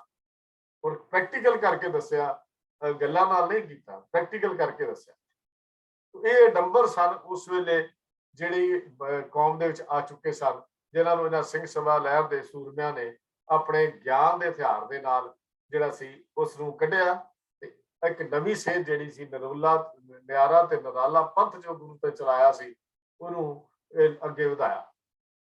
ਅੱਗੇ ਅਸੀਂ ਗੱਲ ਕਰਦੇ ਹਾਂ ਕਿ ਵਿਦਵਤਾ ਦੇ ਨਾਲ, ਇੱਕ ਢੰਗ ਦੇ ਨਾਲ, ਗਿਆਨ ਦੇ ਨਾਲ ਬ੍ਰਾਹਮਣੀ ਧਰਮਾਂ ਤੋਂ ਛੁਟਕਾਰਾ ਜਿਹੜਾ ਸਿੰਘ ਸਭਾ ਲਹਿਰ ਨੇ ਇੱਕ ਅਗਲਾ ਕਦਮ ਕੀਤਾ। ਜਦੋਂ ਇਹ ਲਹਿਰ ਨੇ ਜਨਮ ਲਿਆ ਤਾਂ ਖਾਸ ਕਰਕੇ ਸਿੱਖੀ ਦੇ ਘਰ ਵਿੱਚ, ਸਿੱਖੀ ਦੇ ਵਿਹੜੇ 'ਚ ਅਨਮਤੀ ਧਰਮ ਰਸਮਾਂ ਜਿਹੜੀਆਂ ਸਨ, ਖਾਸ ਕਰਕੇ ਬ੍ਰਾਹਮਣੀ ਧਰਮ ਦੇ ਖਿਲਾਰੇ ਹੋਏ ਇਹ ਇੱਕ ਦੂਜੇ ਕਹਿੰਦੇ ਆ ਜਿਹੜੀ ਵੇਸਟ ਕਹਿ ਲਈਏ ਜਾਂ ਕੂੜਾ ਕਰਕਟ ਨੂੰ ਜਿਹੜਾ ਸੀ ਉਹਨੂੰ ਸਾਫ਼ ਕਰਨ ਦਾ ਬੀੜਾ ਇਹਨਾਂ ਸਿੰਘ ਸਭਿਆਂ ਦੇ ਸੂਰਬੀਰਾਂ ਨੇ ਆਪਣੇ ਸਿਰ ਤੇ ਚੁੱਕਿਆ। ਉਹ ਸਮਾਂ ਸੀ ਜਦੋਂ ਵਿਰੋਧੀਆਂ ਨੂੰ ਸ਼ਸਤਰਾਂ ਨਾਲ ਨਹੀਂ, ਹੁਣ ਸ਼ਸਤਰ ਦੀ ਅਸਲੀ ਜ਼ਮਾਨਾ ਨਹੀਂ ਸੀ, ਸ਼ਾਸਤਰ ਦੀ ਲੋੜ ਸੀ, ਗਿਆਨ ਦੀ ਲੋੜ ਸੀ, ਸ਼ਾਸਤਰੀ ਢੰਗ ਨਾਲ ਸੋਧਣ ਦੀ ਲੋੜ ਸੀ। ਇਸ ਵੇਲੇ ਗਿਆਨ ਦੇ ਹਥਿਆਰ ਦੀ ਲੋੜ ਸੀ। ਗੁਰੂ ਨਾਨਕ ਪਾਤਸ਼ਾਹ ਦੇ ਦੋ ਹਥਿਆਰ ਬਖਸ਼ੇ ਸਨ ਜਿੱਥੇ ਵੀ ਗਏ, ਇੱਕ ਪ੍ਰੇਮ ਦਾ ਤੇ ਦੂਜਾ ਗਿਆਨ ਦਾ। ਦੋ ਹਥਿਆਰ ਗੁਰੂ ਨਾਨਕ ਸਾਹਿਬ ਦੇ ਪ੍ਰਚਾਰਕ ਨੂੰ ਬਖਸ਼ੇ ਹਨ। ਮੈਂ ਅੱਜ ਵੀ ਬੇਨਤੀ ਕਰ ਰਿਹਾ ਹਾਂ, ਪ੍ਰਚਾਰਕ ਸ਼੍ਰੇਣੀ ਨੂੰ ਘੱਟੋ ਘੱਟ ਇਹ ਦੋ ਹਥਿਆਰਾਂ ਦੇ ਉੱਤੇ ਜ਼ਰੂਰ ਅਮਲ ਕਰਨਾ ਚਾਹੀਦਾ ਹੈ। ਇੱਕ ਪਿਆਰ ਦਾ ਹਥਿਆਰ, ਦੂਜਾ ਗਿਆਨ ਦਾ ਹਥਿਆਰ। ਬੋਲੀ ਵਿੱਚ ਪਿਆਰ ਹੋਵੇ, ਦਲੀਲ ਵਿੱਚ ਗਿਆਨ ਹੋਵੇ, ਇਹ ਜ਼ਰੂਰੀ ਚੀਜ਼ਾਂ ਹਨ ਪ੍ਰਚਾਰਕ ਸ਼੍ਰੇਣੀ ਲਈ। ਬੋਲੀ ਕਰਖਤ ਹੋਵੇ, ਬੋਲੀ ਮਾੜੀ ਹੋਵੇ, ਪ੍ਰਚਾਰਕ ਦਾ ਉਹ ਪ੍ਰਭਾਵ ਨਹੀਂ ਪੈ ਸਕਦਾ। ਬੋਲੀ 'ਚ ਪਿਆਰ ਹੋਣਾ ਚਾਹੀਦਾ ਹੈ, ਸ਼ਬਦਾਵਲੀ ਪਿਆਰ ਦੀ ਹੋਣੀ ਚਾਹੀਦੀ ਹੈ। ਇਹ ਹਥਿਆਰ ਸਾਨੂੰ ਗੁਰੂ ਪਾਤਸ਼ਾਹ ਨੇ ਬਖਸ਼ ਕੀਤਾ। ਬਾਬਾ ਦੇਖੇ, ਬਾਬਾ ਬੋਲੇ, ਗਿਆਨ ਸਰੂਪ। ਬਾਬਾ ਦੇਖੇ ਤਾਂ ਜੋਤ ਸਰੂਪ। ਜਨਮ ਸਾਖੀ ਵਾਲੇ ਨੇ ਗੱਲ ਲਿਖੀ ਹੈ ਕਿ ਬਾਬਾ ਬੋਲੇ ਤਾਂ ਗਿਆਨ ਸਰੂਪ, ਬਾਬਾ ਦੇਖੇ ਤਾਂ ਜੋਤ ਸਰੂਪ। ਪਿਆਰ ਦੀ ਨਜ਼ਰ ਨਾਲ ਬਾਬਾ ਵੇਖਦਾ ਤੇ ਬਾਬਾ ਗਿਆਨ ਦੀ ਗੱਲ ਕਰਕੇ ਲੋਕਾਂ ਨੂੰ ਆਪਣੇ ਮਾਰਗ ਤੇ ਚੱਲਣ ਲਈ ਪਿੱਛੇ ਲਾ ਲੈਂਦਾ। ਇਹ ਜਨਮ ਸਾਖੀ ਵਾਲਾ ਇਹ ਗੱਲ ਲਿਖਦਾ ਹੈ। ਦੋ ਹਥਿਆਰ ਜਿਹੜੇ ਹਨ ਇਹ ਸਾਨੂੰ ਗੁਰੂ ਪਾਤਸ਼ਾਹ ਨੇ ਬਖਸ਼ਿਸ਼ ਕੀਤੇ ਹਨ। ਸਿੰਘ ਸਭਾ ਲਹਿਰ ਦੇ ਇਹਨਾਂ ਯੋਧਿਆਂ ਨੇ ਗਿਆਨ ਦੇ ਹਥਿਆਰ ਨੂੰ ਇੱਕ ਲੋੜੀਂਦਾ ਹਥਿਆਰ ਉਸ ਨੇ ਸਮਝਿਆ। ਦਲੀਲ, ਵਿਦਿਆ ਅਤੇ ਇੱਕ ਢੰਗ ਜੁਗਤੀ ਦੇ ਨਾਲ ਇਹਨਾਂ ਹਥਿਆਰਾਂ ਨੂੰ ਠੀਕ ਤਰ੍ਹਾਂ ਚਲਾਉਣ ਵਾਲੀ ਚੇਤਨ ਤੇ ਪ੍ਰਬਲ ਬੁੱਧੀ ਉਹਨਾਂ ਦੇ ਵਿੱਚ ਸੀ। ਜਿਹੜੀ ਬੁੱਧੀ ਉਹਨਾਂ ਦੇ ਵਿੱਚ ਸੀ, ਬੁੱਧੀ ਦੇ, ਗਿਆਨ ਦੇ, ਬੁੱਧੀ ਦੇ ਹਥਿਆਰ ਨੂੰ ਕਹਿੰਦੇ ਨੇ ਸਾਲ ਤੇ ਚਾੜਨਾ। ਜਿੱਥੇ ਹਥਿਆਰ ਨੂੰ ਤਿੱਖਾ ਕੀਤਾ ਜਾਂਦਾ ਉੱਥੇ ਚਾੜਨ ਤੇ ਸਬਰ ਰੱਖਣ ਲਈ ਵੀ ਜਿਹੜੀ ਹੈ ਉਹ ਸਬਰ ਹੋਣਾ ਵੀ ਬੜਾ ਜ਼ਰੂਰੀ ਹੈ। ਇਹ ਵੀ ਮੈਂ ਇੱਕ ਬੇਨਤੀ ਕਰਦੇ ਹਾਂ। ਸਬਰ ਰੱਖਣ ਲਈ ਵੀ ਗਿਆਨ ਚਾਹੀਦਾ ਹੈ। ਅਸੀਂ ਕਿਸੇ ਦੀ ਗੱਲ ਸੁਣਦੇ ਨਹੀਂ, ਸਾਡਾ ਸੁਭਾਅ ਹੈ, ਅਸੀਂ ਗੱਲ ਨਹੀਂ ਸੁਣਦੇ, ਪਹਿਲਾਂ ਹੀ ਜਵਾਬ ਠਾ ਕਰਕੇ ਉਹਦੇ ਸਿਰ ਤੇ ਮਾਰਦੇ ਹਾਂ। ਪਰ ਇਹ ਜਿੱਥੋਂ ਸਿੰਘ ਸਭਾ ਲਹਿਰ ਦੇ ਨਾ ਆਗੂਆਂ ਦੇ, ਇਹਨਾਂ ਸੇਵਕਾਂ ਦੇ ਪਾਸੋਂ ਸਿੱਖਣ ਦੀ ਲੋੜ ਹੈ ਕਿ ਜਦੋਂ ਉਹਨਾਂ ਨੇ ਵਿਚਾਰ ਚਰਚਾ ਕੀਤੀ ਤਾਂ ਵਿਚਾਰ ਚਰਚਾ ਵਿੱਚ ਪੱਖ ਸੁਣਿਆ। ਵਿਚਾਰ ਉਹ ਨਹੀਂ ਹੁੰਦਾ ਆਪਣਾ ਪੱਖ ਦੱਸਣਾ, ਵਿਚਾਰ ਹੁੰਦਾ ਉਹ ਦੂਜੇ ਦੀ ਗੱਲ ਸੁਣਨੀ ਤੇ ਆਪਣਾ ਗੱਲ ਨਹੀਂ ਕਰਨੀ। ਅੱਜ ਸਾਡੇ ਅੰਦਰ ਵਿਚਾਰ ਚਰਚਾ ਦੀ ਕਮੀ ਹੈ। ਅਸੀਂ ਵਿਚਾਰ ਚਰਚਾ ਨਹੀਂ ਕਰਦੇ, ਅਸੀਂ ਗਿਆਨ ਚਰਚਾ ਕਰਦੇ ਹਾਂ ਜਾਂ ਅਸੀਂ ਲੜਾਈ ਚਰਚਾ ਕਰਦੇ ਹਾਂ। ਦੋ ਹੀ ਚਰਚਾ ਸਾਡੇ 'ਚ ਰਹਿ ਗਈਆਂ। ਤਾਂ ਸਾਨੂੰ ਵਿਚਾਰ ਚਰਚਾ ਸਿੱਖਣੀ ਚਾਹੀਦੀ ਹੈ, ਜਿਹੜੀ ਗੁਰੂ ਨਾਨਕ ਪਾਤਸ਼ਾਹ ਨੇ ਸਾਨੂੰ ਦਿੱਤੀ ਸੀ ਸਿੱਧਾ ਦੇ ਨਾਲ ਕਰਦਿਆਂ ਹੋਇਆ, ਔਰ ਜਿਹੜੀ ਸਿੰਘ ਸਭਾ ਲਹਿਰ ਦੇ ਇਹਨਾਂ ਸੂਰਮਿਆਂ ਨੇ ਅਪਣਾਇਆ ਸੀ। ਤਾਂ ਉਹਨਾਂ ਦੇ ਜੇ ਭਾਈ ਦਿੱਤ ਸਿੰਘ ਜੀ ਨੇ ਪੰਡਤ ਸਾਧੂ ਦਿਆਨੰਦ, ਪੰਡਤ ਦਿਆਨੰਦ ਨਾਲ ਹੋਏ, ਜਿਹੜਾ ਉਹਦਾ ਸ਼ਾਸਤਰ ਗਿਆਨ ਸੀ, ਉਹਨੂੰ ਮੇਰਾ ਤੇ ਸਾਧੂ ਦਿਆਨੰਦ ਦਾ ਸਵਾਦ ਪੁਸਤਕ ਨੂੰ ਜਿਸਨੇ ਪੜ੍ਹਿਆ ਜਾਂ ਪੜ੍ਹ ਲਿਆ ਹੈ, ਉਹਨਾਂ ਦੀ ਦੂਜੀ ਪੁਸਤਕ ਸੀ ਦੰਭ ਵਿਦਾਰਨ। ਇੱਕ ਪੁਸਤਕ ਹੋਰ ਦਾ ਨਾਮ ਸੀ ਦੰਭ ਵਿਦਾਰਨ। ਜਿਸ ਨੇ ਝਾਤ ਮਾਰੀ ਹੈ ਉਹ ਸਹਿਜੇ ਅੰਦਾਜ਼ਾ ਲਾ ਲੇਗਾ ਕਿ ਸਿੰਘ ਸਭਾ ਲਹਿਰ ਦਾ ਇੱਕ ਬੋਧਕ ਸਤੰਭ ਕਿੱਡਾ ਉੱਚਾ ਸੀ, ਪਿੱਲਰ ਕਿੱਡੇ ਤਗੜੇ ਸਨ ਉਹਨਾਂ ਦੇ, ਕਿੰਨਾ ਰੋਸ਼ਨ ਤੇ ਕਿੰਨਾ ਅਦੁੱਤੀ ਗੁਣਾਂ ਦੇ ਭੰਡਾਰ ਸਨ ਉਹ ਸਿੰਘ ਸਭਾ ਦੇ ਸੂਰਮੇ ਜਿਹੜੇ ਸਨ, ਰੋਸ਼ਨ ਦਿਮਾਗ ਕਿੰਨੇ ਸਨ। ਪੁਰਾਣੇ ਬ੍ਰਾਹਮਣੀ ਧਰਮ ਗ੍ਰੰਥਾਂ ਦੇ ਨਾਲ ਨਾਲ ਇਹਨਾਂ ਨੂੰ ਕਿਵੇਂ ਪੱਛਮ ਦਾ ਗਿਆਨ ਜਿਹੜਾ ਸੀ ਉਹਦੇ ਤੇ ਬੜਾ ਇਹਨਾਂ ਦੀ ਪਕੜ ਸੀ। ਹਾਲਾਂਕਿ ਅੱਜ ਸਾਡੇ ਕੋਲ ਨਾ ਦੂਜੇ ਧਰਮਾਂ ਦਾ ਗਿਆਨ ਹੈ, ਨਾ ਹੋਰ ਪੱਛਮ ਦੇ ਧਰਮਾਂ ਦਾ ਗਿਆਨ ਹੈ। ਇਹ ਕਮੀ ਹੈ ਸਾਡੇ ਪ੍ਰਚਾਰ ਦੇ ਵਿੱਚ, ਹੋਣਾ ਚਾਹੀਦਾ ਹੈ ਕਿੰਨਾ ਉਹਨਾਂ ਨੇ ਮਿਹਨਤ ਕੀਤੀ ਹੋਏਗੀ, ਕਿੰਨਾ ਉਹਨਾਂ ਨੇ ਉਦਮ ਕੀਤਾ ਹੋਵੇਗਾ, ਕਿੰਨਾ ਉਪਰਾਲਾ ਕੀਤਾ ਹੋਵੇਗਾ ਇਸ ਕੰਮ ਦੇ ਲਈ। ਤੇ ਅਸੀਂ ਇਹ ਕਹਿ ਸਕਦੇ ਹਾਂ ਕਿ ਉਹਨਾਂ ਦੀਆਂ ਰਚਨਾ, ਉਸ ਕਾਲ ਦੀਆਂ ਰਚਨਾਵਾਂ ਤੋਂ ਇੱਕ ਗੱਲ ਬੜੀ ਸਾਫ਼ ਜਿਹੀ ਹੁੰਦੀ ਹੈ ਕਿ ਭਾਈ ਮਈਆ ਸਿੰਘ ਜੀ ਪੰਜਾਬੀ ਅੰਗਰੇਜ਼ੀ ਦੀ ਡਿਕਸ਼ਨਰੀ ਉਸ ਵੇਲੇ ਕੋਈ ਇੱਕ ਵਿਅਕਤੀ ਤਾਂ ਨਹੀਂ, ਕੋਈ ਮਹਿਕਮਾ ਭਾਵੇਂ ਬੇਸ਼ੱਕ ਰਚਨ ਦੇ ਸਮਰੱਥ ਹੋ ਜਾਏ, ਉਹ ਜਿਹੀ ਡਿਕਸ਼ਨਰੀ ਨਹੀਂ ਬਣ ਸਕਦੀ ਜਿਹੜੀ ਭਾਈ ਮਈਆ ਸਿੰਘ ਦੀ ਪੰਜਾਬੀ ਅੰਗਰੇਜ਼ੀ ਦੀ ਡਿਕਸ਼ਨਰੀ ਉਸ ਵੇਲੇ ਦੀ ਬਣੀ ਹੋਈ ਹੈ। ਪ੍ਰੋਫੈਸਰ ਗੁਰਮੁਖ ਸਿੰਘ ਜੀ ਉਸ ਸਿੰਘ ਸਭਾ ਲਹਿਰ ਦੇ ਜਾਨ ਸਨ, ਜਿੰਦ ਜਾਨ ਸਨ, ਜਿੱਥੇ ਪੂਰਬੀ ਕਹਿ ਲਵਾਂ ਵੀ ਆਪਣੀ ਸਾਡੀ ਵਾਲੀ ਵਿਦਿਆ ਤੇ ਪੱਛਮੀ ਵਿਦਿਆ ਦੋਨਾਂ ਦੇ ਉੱਚ ਦਰਜੇ ਦੇ ਵਿਦਵਾਨ ਸਨ ਪ੍ਰੋਫੈਸਰ ਗੁਰਮੁਖ ਸਿੰਘ ਜੀ। ਉਹਨਾਂ ਦੇ ਕੰਮ ਕਰਨ ਦੀ ਸ਼ਕਤੀ, ਉਹਨਾਂ ਦੇ ਅੰਦਰ ਲਗਨ, ਉਹਨਾਂ ਦੀ ਵਿਦਵਤਾ ਨਾਲੋਂ ਵੀ ਹੋਰ ਜ਼ਿਆਦਾ ਦੂਸਵਾਈ ਜੇ ਕਹਿ ਸਕਦੇ ਹਾਂ। ਸਿੰਘ ਸਭਾ ਲਹਿਰ ਦੇ ਇਹਨਾਂ ਸੇਵਕਾਂ ਦੇ ਨਾਲ ਨਾਲ ਜਿਨ੍ਹਾਂ ਹੋਰਨਾਂ ਵਿਦਵਾਨਾਂ ਦੀ ਵਿਦਵਤਾ ਉਸ ਵੇਲੇ ਸਿੱਖਾਂ ਵਿੱਚ ਵਿਸ਼ੇਸ਼ ਜਿਹਾ ਥਾਂ ਰੱਖਦੀ ਹੈ, ਉਹਨਾਂ ਵਿਦਵਾਨਾਂ ਦੀਆਂ ਤਸਵੀਰਾਂ ਮੈਕਾਲਫ ਨੇ ਆਪਣੇ ਗ੍ਰੰਥ ਸਿੱਖ ਰਿਲੀਜਨ ਦੇ ਸ਼ੁਰੂ ਦੇ ਵਿੱਚ ਛਾਪ ਕੇ ਉਹਨਾਂ ਪ੍ਰਤੀ ਆਪਣੀ ਵਿਸ਼ੇਸ਼ ਧੰਨਵਾਦ ਵੀ ਕੀਤਾ ਹੈ। ਇਹਨਾਂ ਵਿਦਵਾਨ ਰਤਨ, ਮੈਂ ਇਹਨੂੰ ਰਤਨ ਲਫ਼ਜ਼ ਵਰਤਿਆ ਹਾਂ ਕਿ ਇਹਨਾਂ ਵਿਦਵਾਨ ਰਤਨਾਂ ਦੇ ਨਾਮ ਸਿੰਘ ਸਭਾ ਲਹਿਰ ਦੇ ਸੇਵਕਾਂ ਵਿੱਚ ਆ ਜਾਂਦੇ ਹਨ, ਜਿਨ੍ਹਾਂ ਵਿੱਚ ਭਾਈ ਜਿੱਤ ਸਿੰਘ ਜੀ, ਗਿਆਨੀ ਹਜ਼ਾਰਾ ਸਿੰਘ ਜੀ, ਗਿਆਨੀ ਸਰਦੂਲ ਸਿੰਘ ਜੀ ਤੇ ਇਹਨਾਂ ਵਿਦਵਾਨਾਂ ਤੋਂ ਛੁੱਟ ਮਕਾਲਫ ਨੇ ਜਿਨ੍ਹਾਂ ਇਹ ਗ੍ਰੰਥ ਦੀ ਕਿਰਤਗਰਤਾ ਜਦੋਂ ਕਈ ਹੱਕ ਭੇਟ ਕੀਤੇ, ਉਹਦੇ ਚ ਭਾਈ ਕਾਹਨ ਸਿੰਘ ਨਾਭਾ ਜੀ ਦੀ ਰਚੀ ਪੁਸਤਕ ਮਹਾਨ ਖੋਜ ਜਿਹੜੀ ਹੈ, ਜਿਹਦੇ ਅਸੀਂ ਅੱਜ ਹਵਾਲੇ ਦਿੰਦੇ ਹਾਂ, ਉਹਨਾਂ ਦੀ ਵਿਦਵਤਾ ਦੀ ਇੱਕ ਮੂੰਹ ਬੋਲਦੀ ਤਸਵੀਰ ਸਾਡੇ ਸਾਹਮਣੇ ਹੈ ਕਿ ਕਿੰਨੇ ਵਿਦਵਾਨ ਹੋਣਗੇ, ਕਿੰਨੀ ਮਿਹਨਤ ਕੀਤੀ ਹੋਏਗੀ। ਇੱਕ ਅਮਰ ਰਚਨਾ ਮੈਂ ਕਹਿ ਸਕਦਾ ਹਾਂ ਕਿ ਭਾਈ ਕਾਹਨ ਸਿੰਘ ਨਾਭਾ ਦੀ ਗੁਰਮਤ ਮਾਰਤੰਡ, ਗੁਰਮਤ ਸੁਧਾਕਰ, ਗੁਰਮਤ ਪ੍ਰਭਾਕਰ, ਮਹਾਨ ਕੋਸ਼, ਇਹ ਇੱਕ ਅਮਰ ਰਚਨਾ ਹਨ ਜਿਹੜੀਆਂ ਸਦੀਵ ਕਾਲ ਤੱਕ ਹੀ, ਜਦੋਂ ਤੱਕ ਅਸੀਂ ਇਹਨਾਂ ਨੂੰ ਪੜ੍ਹਦੇ ਜਾਵਾਂਗੇ, ਉਹ ਚ ਕੁਝ ਨਾ ਕੁਝ ਸਿੱਖਦੇ ਜਾਵਾਂਗੇ। ਇਹ ਅੱਜ ਸਾਡੇ ਵਿੱਚੋਂ ਅਲੋਪ ਹੋ ਗਈਆਂ, ਸਾਨੂੰ ਪੜ੍ਹਨ ਦਾ ਸੁਭਾਅ ਵੀ ਨਹੀਂ ਆਇਆ। ਇਸ ਕਰਕੇ ਸਾਨੂੰ ਇਹਨਾਂ ਕਿਤਾਬਾਂ ਨੂੰ ਜ਼ਰੂਰ ਝਾਤ ਮਾਰਨੀ ਚਾਹੀਦੀ ਹੈ, ਖਾਸ ਕਰਕੇ ਮਹਾਨ ਕੋਸ਼ ਤੋਂ ਕੋਈ ਗੁਰਮਤ ਸੁਧਾਕਰ, ਗੁਰਮਤ ਪ੍ਰਭਾਕਰ ਤੇ ਗੁਰਮਤ ਮਾਰਤੰਡ ਵਿੱਚ ਵੀ ਸਾਨੂੰ ਨਜ਼ਰ ਜ਼ਰੂਰ ਮਾਰਨੀ ਚਾਹੀਦੀ ਹੈ। ਭਾਗ 1 ਭਾਗ 2 ਜਿਹੜੇ ਹਨ। ਭਾਈ ਦਿੱਤ ਸਿੰਘ ਜੀ ਤਾਂ ਖੈਰ ਸ਼ਾਸਤਰਾਂ ਦੇ ਗਿਆਨ ਦੇ ਵਿੱਚ ਤਾਂ ਉਹਨਾਂ ਦਾ ਕੋਈ ਸਾਨੀ ਨਹੀਂ ਕਹਿ ਸਕਦਾ। ਭਾਈ ਦਿੱਤ ਸਿੰਘ ਜੀ ਦੀ ਜਦੋਂ ਗੱਲ ਕਰਦੇ ਹਾਂ, ਪੰਡਿਤ ਗੁਰਬਖਸ਼ ਸਿੰਘ ਜੀ ਪਟਿਆਲੇ ਵਾਲੇ, ਭਾਈ ਦਿੱਤ ਸਿੰਘ ਜੀ ਦੀ ਭਾਸ਼ਣ ਸ਼ਕਤੀ, ਭਾਈ ਵੀਰ ਸਿੰਘ ਜੀ ਦੀ ਕਥਾ ਵਿਖਿਆਨ, ਇਹਨਾਂ ਦੇ ਜਿਹੜੇ ਦੀਵਾਨਾਂ ਦੇ ਵਿੱਚ ਜਦੋਂ ਇਹ ਬੋਲਦੇ ਸਨ ਤਾਂ ਸੰਗਤ ਹਿੱਲ ਨਹੀਂ ਸੀ ਸਕਦੀ, ਸੰਗਤ ਏਦਾਂ ਕੀਲੀ ਜਾਂਦੀ ਸੀ। ਅੱਜ ਕੱਲ ਘੱਟ ਪੜ੍ਹੇ ਹੋਏ ਜਿਹੜੇ ਕਮਿਊਨਿਸਟਾਂ ਵਿੱਚ ਵੀ ਆਪਣਾ ਪੱਖ ਪਰਾਉਣ ਦੀ ਸ਼ਕਤੀ ਅਸੀਂ ਦੇਖਦੇ ਹਾਂ, ਉਹ ਵੀ ਕਾਮਰੇਡ ਲੋਕ ਜਿਹੜੇ ਉਹ ਵੀ ਬੜੇ ਦਲੀਲਾਂ ਦਿੰਦੇ ਆ। ਉਸ ਵੇਲੇ ਦੇ ਜਿਹੜੇ ਬੁੱਧੀਵਾਨ ਪ੍ਰਚਾਰਕਾਂ ਦੇ ਸਿਦਕ ਸਦਕਾ ਸਧਾਰਨ ਤੋਂ ਸਧਾਰਨ ਸਿੱਖ ਵੀ ਦਲੀਲ ਬਾਜੀ ਤੇ ਵਿਚਾਰ ਚਰਚਾ ਲਈ ਆਪਣੇ ਆਪ ਨੂੰ ਹਮੇਸ਼ਾ ਤਿਆਰ ਰੱਖਦਾ ਸੀ। ਉਸ ਵੇਲੇ ਉਹਨਾਂ ਦਾ ਇੰਨਾ ਗਿਆਨ ਉਹਨਾਂ ਨੇ ਵੰਡ ਦਿੱਤਾ ਸੀ ਵੀ ਇੱਕ ਸਿੱਖ ਨੂੰ ਵੀ ਪਤਾ ਲੱਗ ਗਿਆ ਸੀ ਵੀ ਕਿਹੜਾ ਜਵਾਬ ਕਿਸ ਨੂੰ ਦੇਣਾ ਹੈ, ਕਿਹੜੀ ਗੱਲ ਕਿਸੇ ਨਾਲ ਕਰਨੀ ਹੈ, ਕਿਸ ਮੌਕੇ ਤੇ ਕਰਨੀ ਹੈ। ਇਹ ਇੱਕ ਵਿਦਵਤਾ ਦੀ ਲਹਿਰ ਸੀ, ਜਿਹੜੀ ਗਿਆਨ ਦੀ ਲਹਿਰ ਸੀ, ਜਿਹੜੀ ਸਿੰਘ ਸਭਾ ਲਹਿਰ ਨੇ ਚਲਾਈ। ਨਵੀਨ ਢੰਗ ਦੇ ਨਾਲ ਸਿੱਖੀ ਦਾ ਪ੍ਰਚਾਰ ਕਰਨਾ, ਆਖਰੀ ਗੱਲ ਆਪਾਂ ਕਰੀਏ ਵੀ ਜਿਹੜਾ ਉਹਨਾਂ ਸਿੰਘ ਸਭਾ ਨੇ ਅਪਣਾਇਆ। ਸਿੰਘ ਸਭਾ ਲਹਿਰ ਦਾ ਜ਼ਮਾਨਾ ਜਿਹੜਾ ਸੀ ਉਹ ਪੱਛਮੀ ਵੈਸਟਰਨ ਕਲਚਰ ਜਾਂ ਵੈਸਟਰਨ ਵਿਦਿਆ ਦਾ ਇੱਕ ਐਂਟਰੀ ਸੀ। ਉਸ ਵੇਲੇ ਇਹ ਕਹਿ ਸਕਦੇ ਹਾਂ ਵੀ ਉਹਨਾਂ ਦੇ ਇਹ ਪ੍ਰਵੇਸ਼ ਦਾ ਸਮਾਂ ਸੀ ਜਿਹੜਾ ਵੈਸਟਰਨ ਵਿਦਿਆ ਦਾ ਉਸ ਵੇਲੇ। ਤੇ ਨਾਲ ਹੀ ਇਹ ਹਿੰਦੂ ਦੇ ਜਿਹੜਾ ਵੈਦਿਕ ਧਰਮ ਤੇ ਆਰੀਆ ਸਮਾਜ ਦੇ ਰੂਪ ਵਿੱਚ ਨਵੀਂ ਜਾਗ੍ਰਿਤੀ ਦੇ ਉਸ ਵੇਲੇ ਅੰਗੜਾਈਆਂ ਲੈ ਰਿਹਾ ਸੀ, ਚਾਹੇ ਕਹਿ ਲਈਏ ਉੱਠ ਚੁੱਕਿਆ ਸੀ, ਪੈਦਾ ਹੋ ਚੁੱਕਿਆ ਸੀ। ਤੇ ਆਰੀਆ ਸਮਾਜੀ ਲਹਿਰਾਂ ਦੀ ਨੀਂਹ ਉਸ ਵੇਲੇ ਰੱਖੀ ਜਾ ਚੁੱਕੀ ਸੀ। ਪੱਛਮੀ ਵਿਦਿਆ ਦੇ ਜਿਹੜੇ ਸਕੂਲ, ਸੈਂਟਰ ਸਕੂਲ ਸਨ, ਕਾਲਜਾਂ ਦੇ ਰੂਪ ਵਿੱਚ ਜਾਰੀ ਹੌਸਲੇ ਹੋ ਚੁੱਕੇ ਸਨ। ਸਿੰਘ ਸਭਾ ਲਹਿਰ ਦੇ ਇਹਨਾਂ ਪਿਆਰਿਆਂ ਨੇ, ਇਹਨਾਂ ਗੁਰਮੁਖਾਂ ਨੇ, ਇਹਨਾਂ ਸੇਵਕਾਂ ਨੇ ਉਸ ਸਮੇਂ ਦੀਆਂ ਸਾਰੀਆਂ ਵਿਦਿਆ ਪ੍ਰਾਪਤ ਕਰਨ ਦੀਆਂ ਯੁਕਤਾਂ ਜਿਹੜੀਆਂ ਸੀ ਪ੍ਰਾਪਤ ਕੀਤੀਆਂ। ਇਹਨਾਂ ਸਾਰਾ ਕੁਛ ਹਾਸਲ ਕੀਤਾ, ਹਰ ਪੱਖ 'ਚ ਟ੍ਰੇਨ ਹੋਏ। ਵੇਦਾਂ ਵਾਲਾ ਪੱਖ ਵੀ ਜਿਹੜਾ ਵੈਸਟਰਨ ਕਲਚਰ ਦਾ ਜਿਹਦਾ ਗੱਲ ਸੀ ਉਹ ਵੀ ਸਿੱਖੀ, ਉਹ ਵੀ ਸਿੱਖੀ। ਇੰਗਲਿਸ਼ ਦੀ ਗੱਲ ਵੀ ਸਿੱਖੀ, ਦੂਜੀਆਂ ਬੋਲੀਆਂ ਵੀ ਸਿੱਖੀਆਂ। ਉਹਨਾਂ ਨੇ ਭਵਿੱਖ ਦੇ ਸਿੱਖੀ ਦੇ ਵਾਰਸਾਂ ਦੇ ਲਈ ਸਕੂਲ ਤੇ ਕਾਲਜ ਵੀ ਖੋਲ੍ਹਣੇ ਸ਼ੁਰੂ ਕੀਤੇ, ਜਿਨ੍ਹਾਂ ਦਾ ਮੈਂ ਜ਼ਿਕਰ ਕੀਤਾ ਸੀ। ਖਾਲਸਾ ਕਾਲਜ ਅੰਮ੍ਰਿਤਸਰ ਇੱਕ ਮਹਾਨ ਸੰਸਥਾ ਦੀ ਆਈ।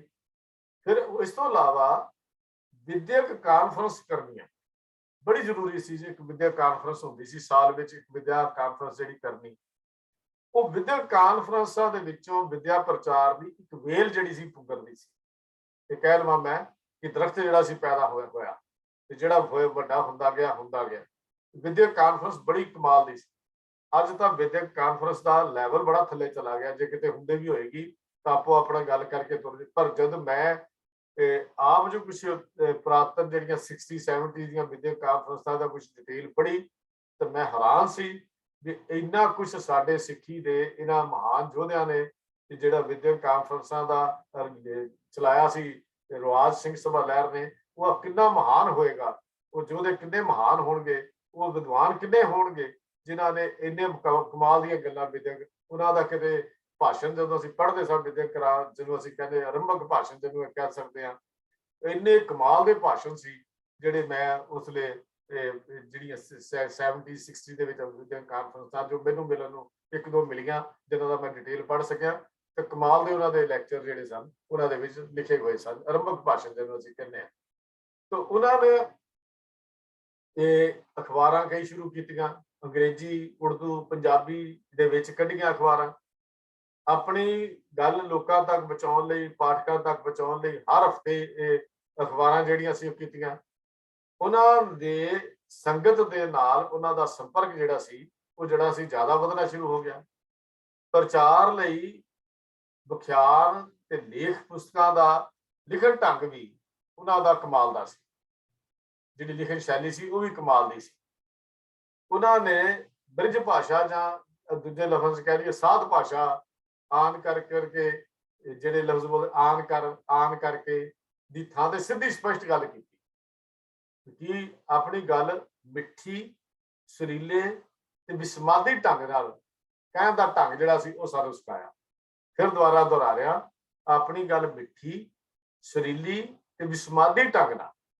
ਇਹ ਸਾਨੂੰ ਸਿੱਖਣ ਦੀ ਲੋੜ ਹੈ ਇਹਨਾਂ ਸਿੰਘ ਸਭਾ ਦੇ ਉਹਨਾਂ ਵੀਰਾਂ ਦੇ ਪਾਸੋਂ ਜਿਨ੍ਹਾਂ ਨੇ ਆਪਣੀ ਜਾਨ ਲਾਈ ਹੈ, ਜੀਵਨ ਲਾਇਆ ਹੈ, ਵੀ ਆਪਣੀ ਗੱਲ ਕਰਨੇ ਕਿ ਮਿੱਠੀ ਹੋਵੇ, ਗੱਲ ਸੁਰੀਲੀ ਹੋਵੇ ਤੇ ਵਿਸਮਾਦੀ ਢੰਗ ਹੋਵੇ। ਉਹ ਚ ਭਾਵ ਚ ਅੰਦਰ ਗੁਰੂ ਦੀ ਗੱਲ ਹੋਵੇ।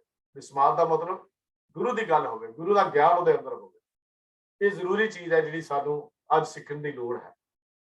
ਇਹ ਇਸੇ ਕਰਕੇ ਹੀ ਉਸ ਸਮੇਂ ਦੇ ਵਿੱਚ ਜਦੋਂ ਉਹਨਾਂ ਨੇ ਆਪਣੀ ਗੱਲ ਇਸ ਤਰ੍ਹਾਂ ਕੀਤੀ ਤਾਂ ਪੰਜਾਬੀ ਸਾਹਿਤ ਨਾਲ ਵੀ ਲੋਕਾਂ ਦਾ ਪਿਆਰ ਜਿਹੜਾ ਸੀ ਉਹ ਪੈਦਾ ਹੋਣਾ ਸ਼ੁਰੂ ਹੋ ਗਿਆ, ਜਿਹੜਾ ਪਹਿਲਾਂ ਇੱਕ ਹੈ ਨਹੀਂ ਸੀ। ਸਮਾਜਿਕ ਚੇਤਨਾ ਉਹਨਾਂ ਨੇ ਵਧਾਈ।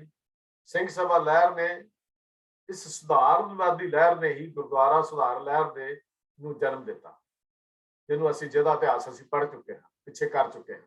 ਇਹ ਇਤਿਹਾਸ ਗੁਰਦੁਆਰਾ ਸੁਧਾਰ ਲਹਿਰ ਸਿੱਖ ਸਭਾ ਲਹਿਰ ਦੇ ਪ੍ਰਚਾਰ ਦੇ ਵਿੱਚੋਂ ਪੈਦਾ ਹੋਈ ਸੀ, ਜਿਸ ਨੇ ਗੁਰਦੁਆਰਾ ਰਕਾਬਗੰਜ ਦੇ ਮਸਲੇ ਤੋਂ ਲੈ ਕੇ ਨਨਕਾਣਾ ਸਾਹਿਬ, ਪੰਜਾ ਸਾਹਿਬ, ਗੁਰੂ ਕਾ ਬਾਗ ਤੇ ਗੰਗਸਰ ਜੇਤੋ ਸਿੱਖਾਂ ਦੇ ਕੁਰਬਾਨੀਆਂ ਕਰਕੇ ਸਿੱਖ ਇਤਿਹਾਸ ਨੂੰ ਦੁਬਾਰਾ ਦੁਹਰਾਇਆ ਸੀ। ਸਿੱਖੀ ਲਈ ਜਿਉਂਦੇ ਜਾਗਦੇ ਧਰਮ ਹੋਣ ਦਾ ਦੁਨੀਆ 'ਚ ਅਹਿਸਾਸ ਕਰਾਇਆ ਸੀ ਇਹਨਾਂ ਲਹਿਰਾਂ ਨੇ, ਜਿਹੜਾ ਗੁਰਦੁਆਰਾ ਸੁਧਾਰ ਦੀਆਂ ਲਹਿਰਾਂ ਸਨ। ਗੁਰਦੁਆਰਾ ਸੁਧਾਰ ਲਹਿਰ ਜੋ ਯਤਨ ਜਿਹੜੇ ਸਿੰਘ ਸਭਾ ਲਹਿਰ ਨੇ ਆਰੰਭ ਕੀਤੇ ਸਨ, ਉਹ ਮਸਲੇ ਅੱਜ ਮੁੜ ਕੇ ਕਿਸੇ ਨਾ ਕਿਸੇ ਰੂਪ ਵਿੱਚ ਉੱਭਰ ਕੇ ਸਾਡੇ ਸਾਹਮਣੇ ਫਿਰ ਖੜੇ ਹਨ। ਕਿਧਰੇ ਜੈਮਾਲਾ ਪਾਈ ਜਾ ਰਹੀ ਹੈ, ਕਿਤੇ ਰਿੰਗਸਾਰਾ ਮਰੀ ਨੂੰ ਵਿਆਹ ਮੰਨਿਆ ਜਾ ਰਿਹਾ ਹੈ, ਅੱਜ ਕਿਤੇ ਆਰਤੀਆਂ ਉਤਾਰੀਆਂ ਜਾ ਰਹੀਆਂ ਹਨ, ਕਿਤੇ ਦੀਵੇ ਬਾਲ ਕੇ ਤਖਤਾਂ ਦੇ ਉੱਤੇ ਆਰਤੀਆਂ ਕੀਤੀਆਂ ਜਾ ਰਹੀਆਂ ਹਨ, ਕਿਤੇ ਗੁਰੂ ਗ੍ਰੰਥ ਸਾਹਿਬ ਦੇ ਬਰਾਬਰ ਹੋਰ ਗ੍ਰੰਥਾਂ ਨੂੰ ਲਿਆ ਕੇ ਪ੍ਰਕਾਸ਼ ਕੀਤਾ ਜਾ ਰਿਹਾ ਹੈ।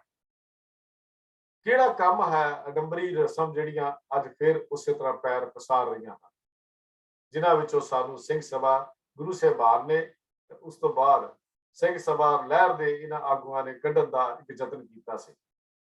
ਤਾਂ ਸਿੰਘ ਸਭਾ ਲਹਿਰ ਦੀ ਜਿਹੜੀ ਯਾਦ ਨੂੰ ਜੇ ਅਸੀਂ ਸੱਚਮੁੱਚ ਕਰਦੇ ਹਾਂ ਤਾਂ ਫਿਰ ਸਾਨੂੰ ਉਸ ਬ੍ਰਾਹਮਣੀ ਧਰਮ ਹੜੱਪ ਕਰਨ ਵਾਲੀ ਨੀਤੀ ਤੋਂ ਬਚਣ ਲਈ, ਨਾਸਤਕ ਤੇ ਫੈਸ਼ਨ ਦੇ ਪਤਨ ਦੇ ਜਾਂ ਅਧੋਗਤੀ ਦੇ ਰਾਹ ਤੋਂ ਬਚਣ ਲਈ ਗੁਰਮਤਿ ਮਾਰਗ ਵੱਲ ਪਰਤਣਾ ਪਵੇਗਾ, ਗੁਰੂ ਨਾਲ ਜੁੜਨਾ ਪਵੇਗਾ।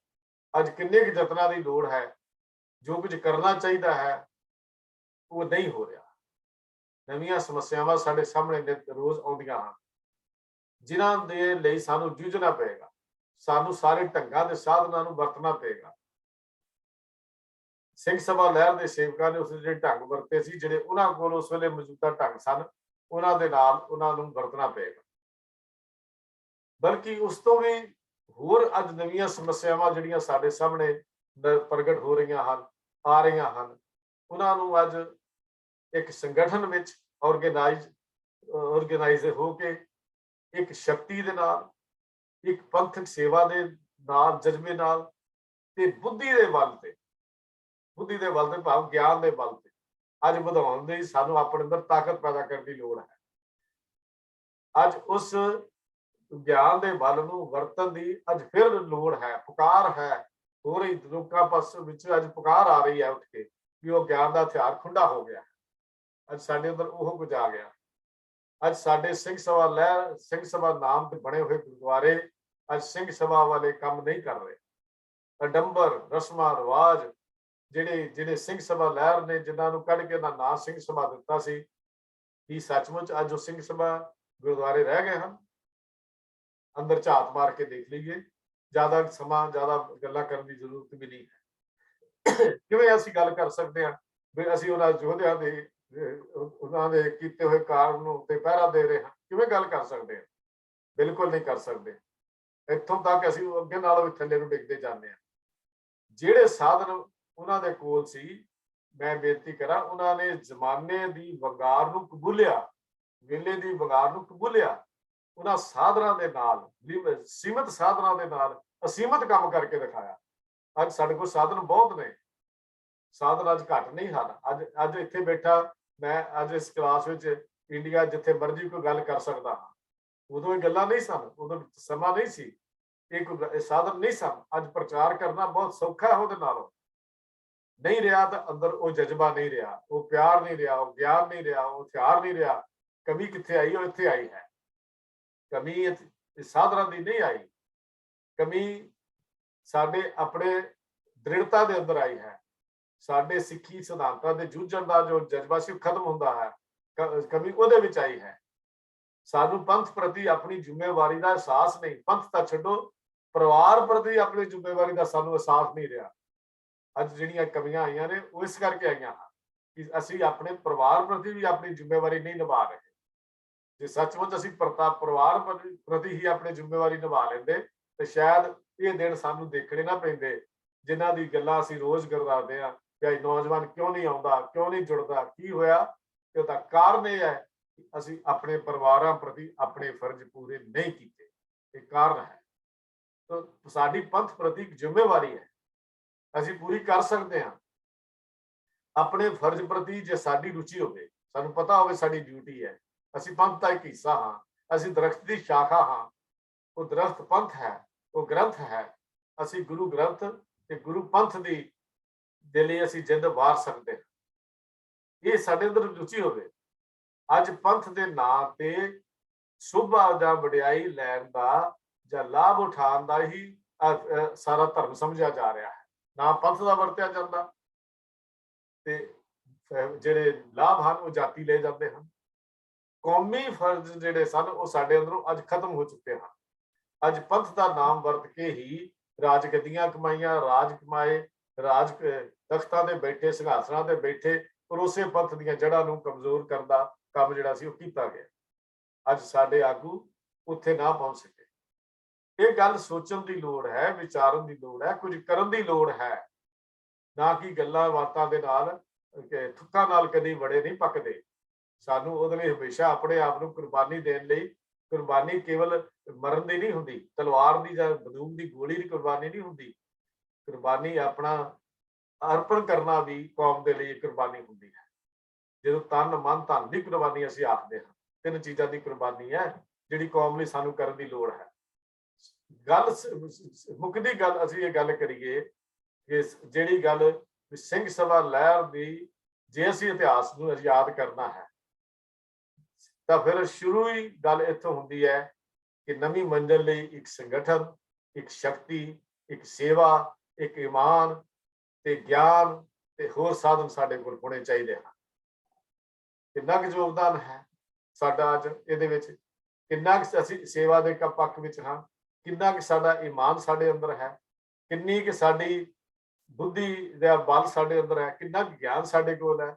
ਅੱਜ ਅਸੀਂ ਵਿਚਾਰ ਕਰਕੇ ਤਾਂ ਦੇਖੀਏ, ਅਸੀਂ ਇਧਰਲੇ ਪਾਸੇ ਧਿਆਨ ਕਰਕੇ ਤਾਂ ਦੇਖੀਏ ਵੀ ਕਿੰਨਾ ਕੁ ਸਾਡੇ ਅੰਦਰ ਇਹ ਚੀਜ਼ਾਂ ਹਨ।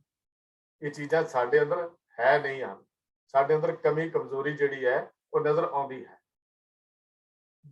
ਕੀ ਅਸੀਂ ਉਸ ਕੁੰਭਕਰਨੀ ਨੀਂਦ ਵਿੱਚ ਸੁੱਤੇ ਰਹਾਂਗੇ? ਕੀ ਸੱਚਮੁੱਚ ਸਾਡੀ ਕੋਈ ਡਿਊਟੀ ਨਹੀਂ ਕਿ ਅਸੀਂ ਆਪਣੇ ਆਪ ਨੂੰ ਸੁਰਗੁਰੂ ਸਮਝਦੇ ਹਾਂ ਵੀ ਇੱਕ ਸਿੱਖ ਹੋ ਗਏ ਬਸ ਇੰਨਾ ਠੀਕ ਹੈ, ਗੁਰਦੁਆਰੇ ਕਿਤੇ ਚਲੇ ਗਏ, ਹਫਤੇ ਚਲੇ ਗਏ, ਨਾ ਗਏ ਨਾ ਗਏ, ਕਿ ਇੰਨੀ ਕੁ ਸਾਡੀ ਡਿਊਟੀ ਹੈ? ਜਿੰਨਾ ਕੁ ਯੋਗਦਾਨ ਪੰਥ ਸੇਵਾ ਦੀ ਇਸ ਮਹਾਨ ਖੇਤਰ ਵਿੱਚ ਪਾ ਸਕਦੇ ਹਾਂ ਉਹ ਪਾਉਣ ਦੀ ਕੋਸ਼ਿਸ਼ ਕਰੀਏ, ਆਪਣੇ ਫਰਜ਼ਾਂ ਦੀ ਪਹਿਚਾਣ ਕਰੀਏ, ਤਾਂ ਸਿੰਘ ਸਭਾ ਲਹਿਰ ਦੇ ਇਤਿਹਾਸ ਨੂੰ ਅਸੀਂ ਪੜ੍ਹਿਆ ਹੋਇਆ ਸਫਲ ਮੰਨ ਸਕਦੇ ਹਾਂ। ਤੇ ਅਗਲੀ ਬੇਨਤੀ ਕਰ ਰਿਹਾ ਹਾਂ ਕਿ ਸਿੰਘ ਸਭਾ ਲਹਿਰ ਨੇ ਜੋ ਦੇਣ ਦਿੱਤੀ, ਸਿੰਘ ਸਭਾ ਗੁਰਦੁਆਰੇ ਬਣ ਗਏ, ਸਿੰਘ ਸਭਾ ਲਹਿਰ ਦੇ ਗੁਰਦੁਆਰਿਆਂ ਦੇ ਵਿੱਚ ਅੱਜ ਉਹ ਟੰਟਾ ਫਸਾਦ, ਉਹ ਝਗੜਾ ਨਹੀਂ ਹੋ ਰਿਹਾ। ਇਹਨਾਂ ਨੂੰ ਸੋਚਣ ਦੀ ਲੋੜ ਹੈ। ਇਹਨਾਂ ਨੂੰ ਅੱਜ ਫਿਰ ਉੱਥੇ ਹੀ ਗੱਲ ਆ ਕੇ ਮੁੱਕਦੀ ਹੈ ਕਿ ਸਾਨੂੰ ਸਾਵਧਾਨ ਹੋਣ ਦੀ ਲੋੜ ਹੈ। ਸਾਨੂੰ ਆਪਣੇ ਇਸ ਸਿਧਾਂਤਾਂ ਦੇ ਪਹਿਰਾ ਦੇਣ ਦੀ ਲੋੜ ਹੈ। ਸਾਨੂੰ ਪੰਥ ਪ੍ਰਤੀ ਇੱਕ ਸਿੱਖ ਦੀ ਜੋ ਜ਼ਿੰਮੇਵਾਰੀ ਹੈ, ਇੱਕ ਸਿੱਖ ਦੀ ਜੋ ਜ਼ਿੰਮੇਵਾਰੀ ਹੈ ਆਪਣੇ ਪੰਥ ਪ੍ਰਤੀ, ਸਿੱਖ ਦੇ ਜੀਵਨ ਦੇ ਦੋ ਹਿੱਸੇ ਹਨ, ਇੱਕ ਸ਼ਖਸੀ ਜੀਵਨ ਹੈ, ਇੱਕ ਪੰਥਕ ਜੀਵਨ ਹੈ। ਸ਼ਖਸੀ ਜੀਵਨ ਵਿੱਚ ਅਸੀਂ ਪੈਸਾ ਕਮਾ ਸਕਦੇ ਹਾਂ, ਅਮੀਰ ਬਣ ਸਕਦੇ ਹਾਂ, ਪੜ੍ਹਾਈਆਂ ਕਰ ਸਕਦੇ ਹਾਂ, ਪਰ ਸ਼ਖਸੀ ਜੀਵਨ ਅਧੂਰਾ ਹੈ ਜੇ ਸਾਡੀ ਪੰਥਕ ਜੀਵਨ ਵਿੱਚ ਅਸੀਂ ਆਪਣਾ ਹਿੱਸਾ ਨਹੀਂ ਪਾਉਂਦੇ। ਇਹ ਫਿਰ ਅਸੀਂ 50% ਕੰਮ ਕੀਤਾ ਹੈ, 50% ਕੰਮ ਅਸੀਂ ਨਹੀਂ ਕੀਤਾ। ਇਹਦਾ ਮਤਲਬ ਅੱਧਾ ਜੀਵਨ ਅਸੀਂ ਕਮਾਇਆ ਹੈ, ਅੱਧਾ ਜੀਵਨ ਨਹੀਂ ਕਮਾਇਆ। ਪੰਥ ਪ੍ਰਤੀ ਸਾਡੇ ਕੁਝ ਫਰਜ਼ ਹਨ, ਸਾਡੇ ਦਲੀਲ ਹਨ, ਜਿਹੜੀਆਂ ਸਿੰਘ ਸਭਾ ਲਹਿਰ ਨੇ ਇਹ ਇੰਨੇ ਕੁਝ ਮਿਹਨਤ ਕਰਕੇ ਆਪਣੇ ਆਪ ਨੂੰ ਤਨਖਾਹੀਏ ਕਰਵਾਰ ਦੇ ਕੇ ਪੰਥ ਚੋਂ ਚੁਕਵਾ ਕੇ ਵੀ ਆਪਣੇ ਇਸ ਧਰਮ ਪ੍ਰਚਾਰ ਦੇ ਬੀੜੇ ਨੂੰ ਸਿਰ ਤੇ ਚੁੱਕਿਆ ਔਰ ਆਪਣੇ ਘਰ ਵੀ ਗਵਾਏ, ਆਪਣੀਆਂ ਨੌਕਰੀਆਂ ਵੀ ਛੱਡੀਆਂ, ਪਰਿਵਾਰ ਵੀ ਤਿਆਗੇ। ਉਹਨਾਂ ਮਹਾਨ ਯੋਧਿਆਂ ਦੇ ਇਸ ਇਤਿਹਾਸ ਤੋਂ ਸਾਨੂੰ ਕੋਈ ਸਿੱਖਿਆ ਲੈਣ ਦੀ ਲੋੜ ਹੈ। ਆਓ ਯਤਨ ਕਰੀਏ ਅਸੀਂ ਪੰਥ ਦੇ ਨਾਂ ਦੇ ਉੱਤੇ ਆਪਣੇ ਆਪ ਨੂੰ ਉਜਾਗਰ ਨਾ ਕਰੀਏ, ਪੰਥ ਪੈਦਾ ਕਰੀਏ। ਪੰਥ ਕੀ ਰਹੇਗੀ तो ग्रंथ की रहेगी।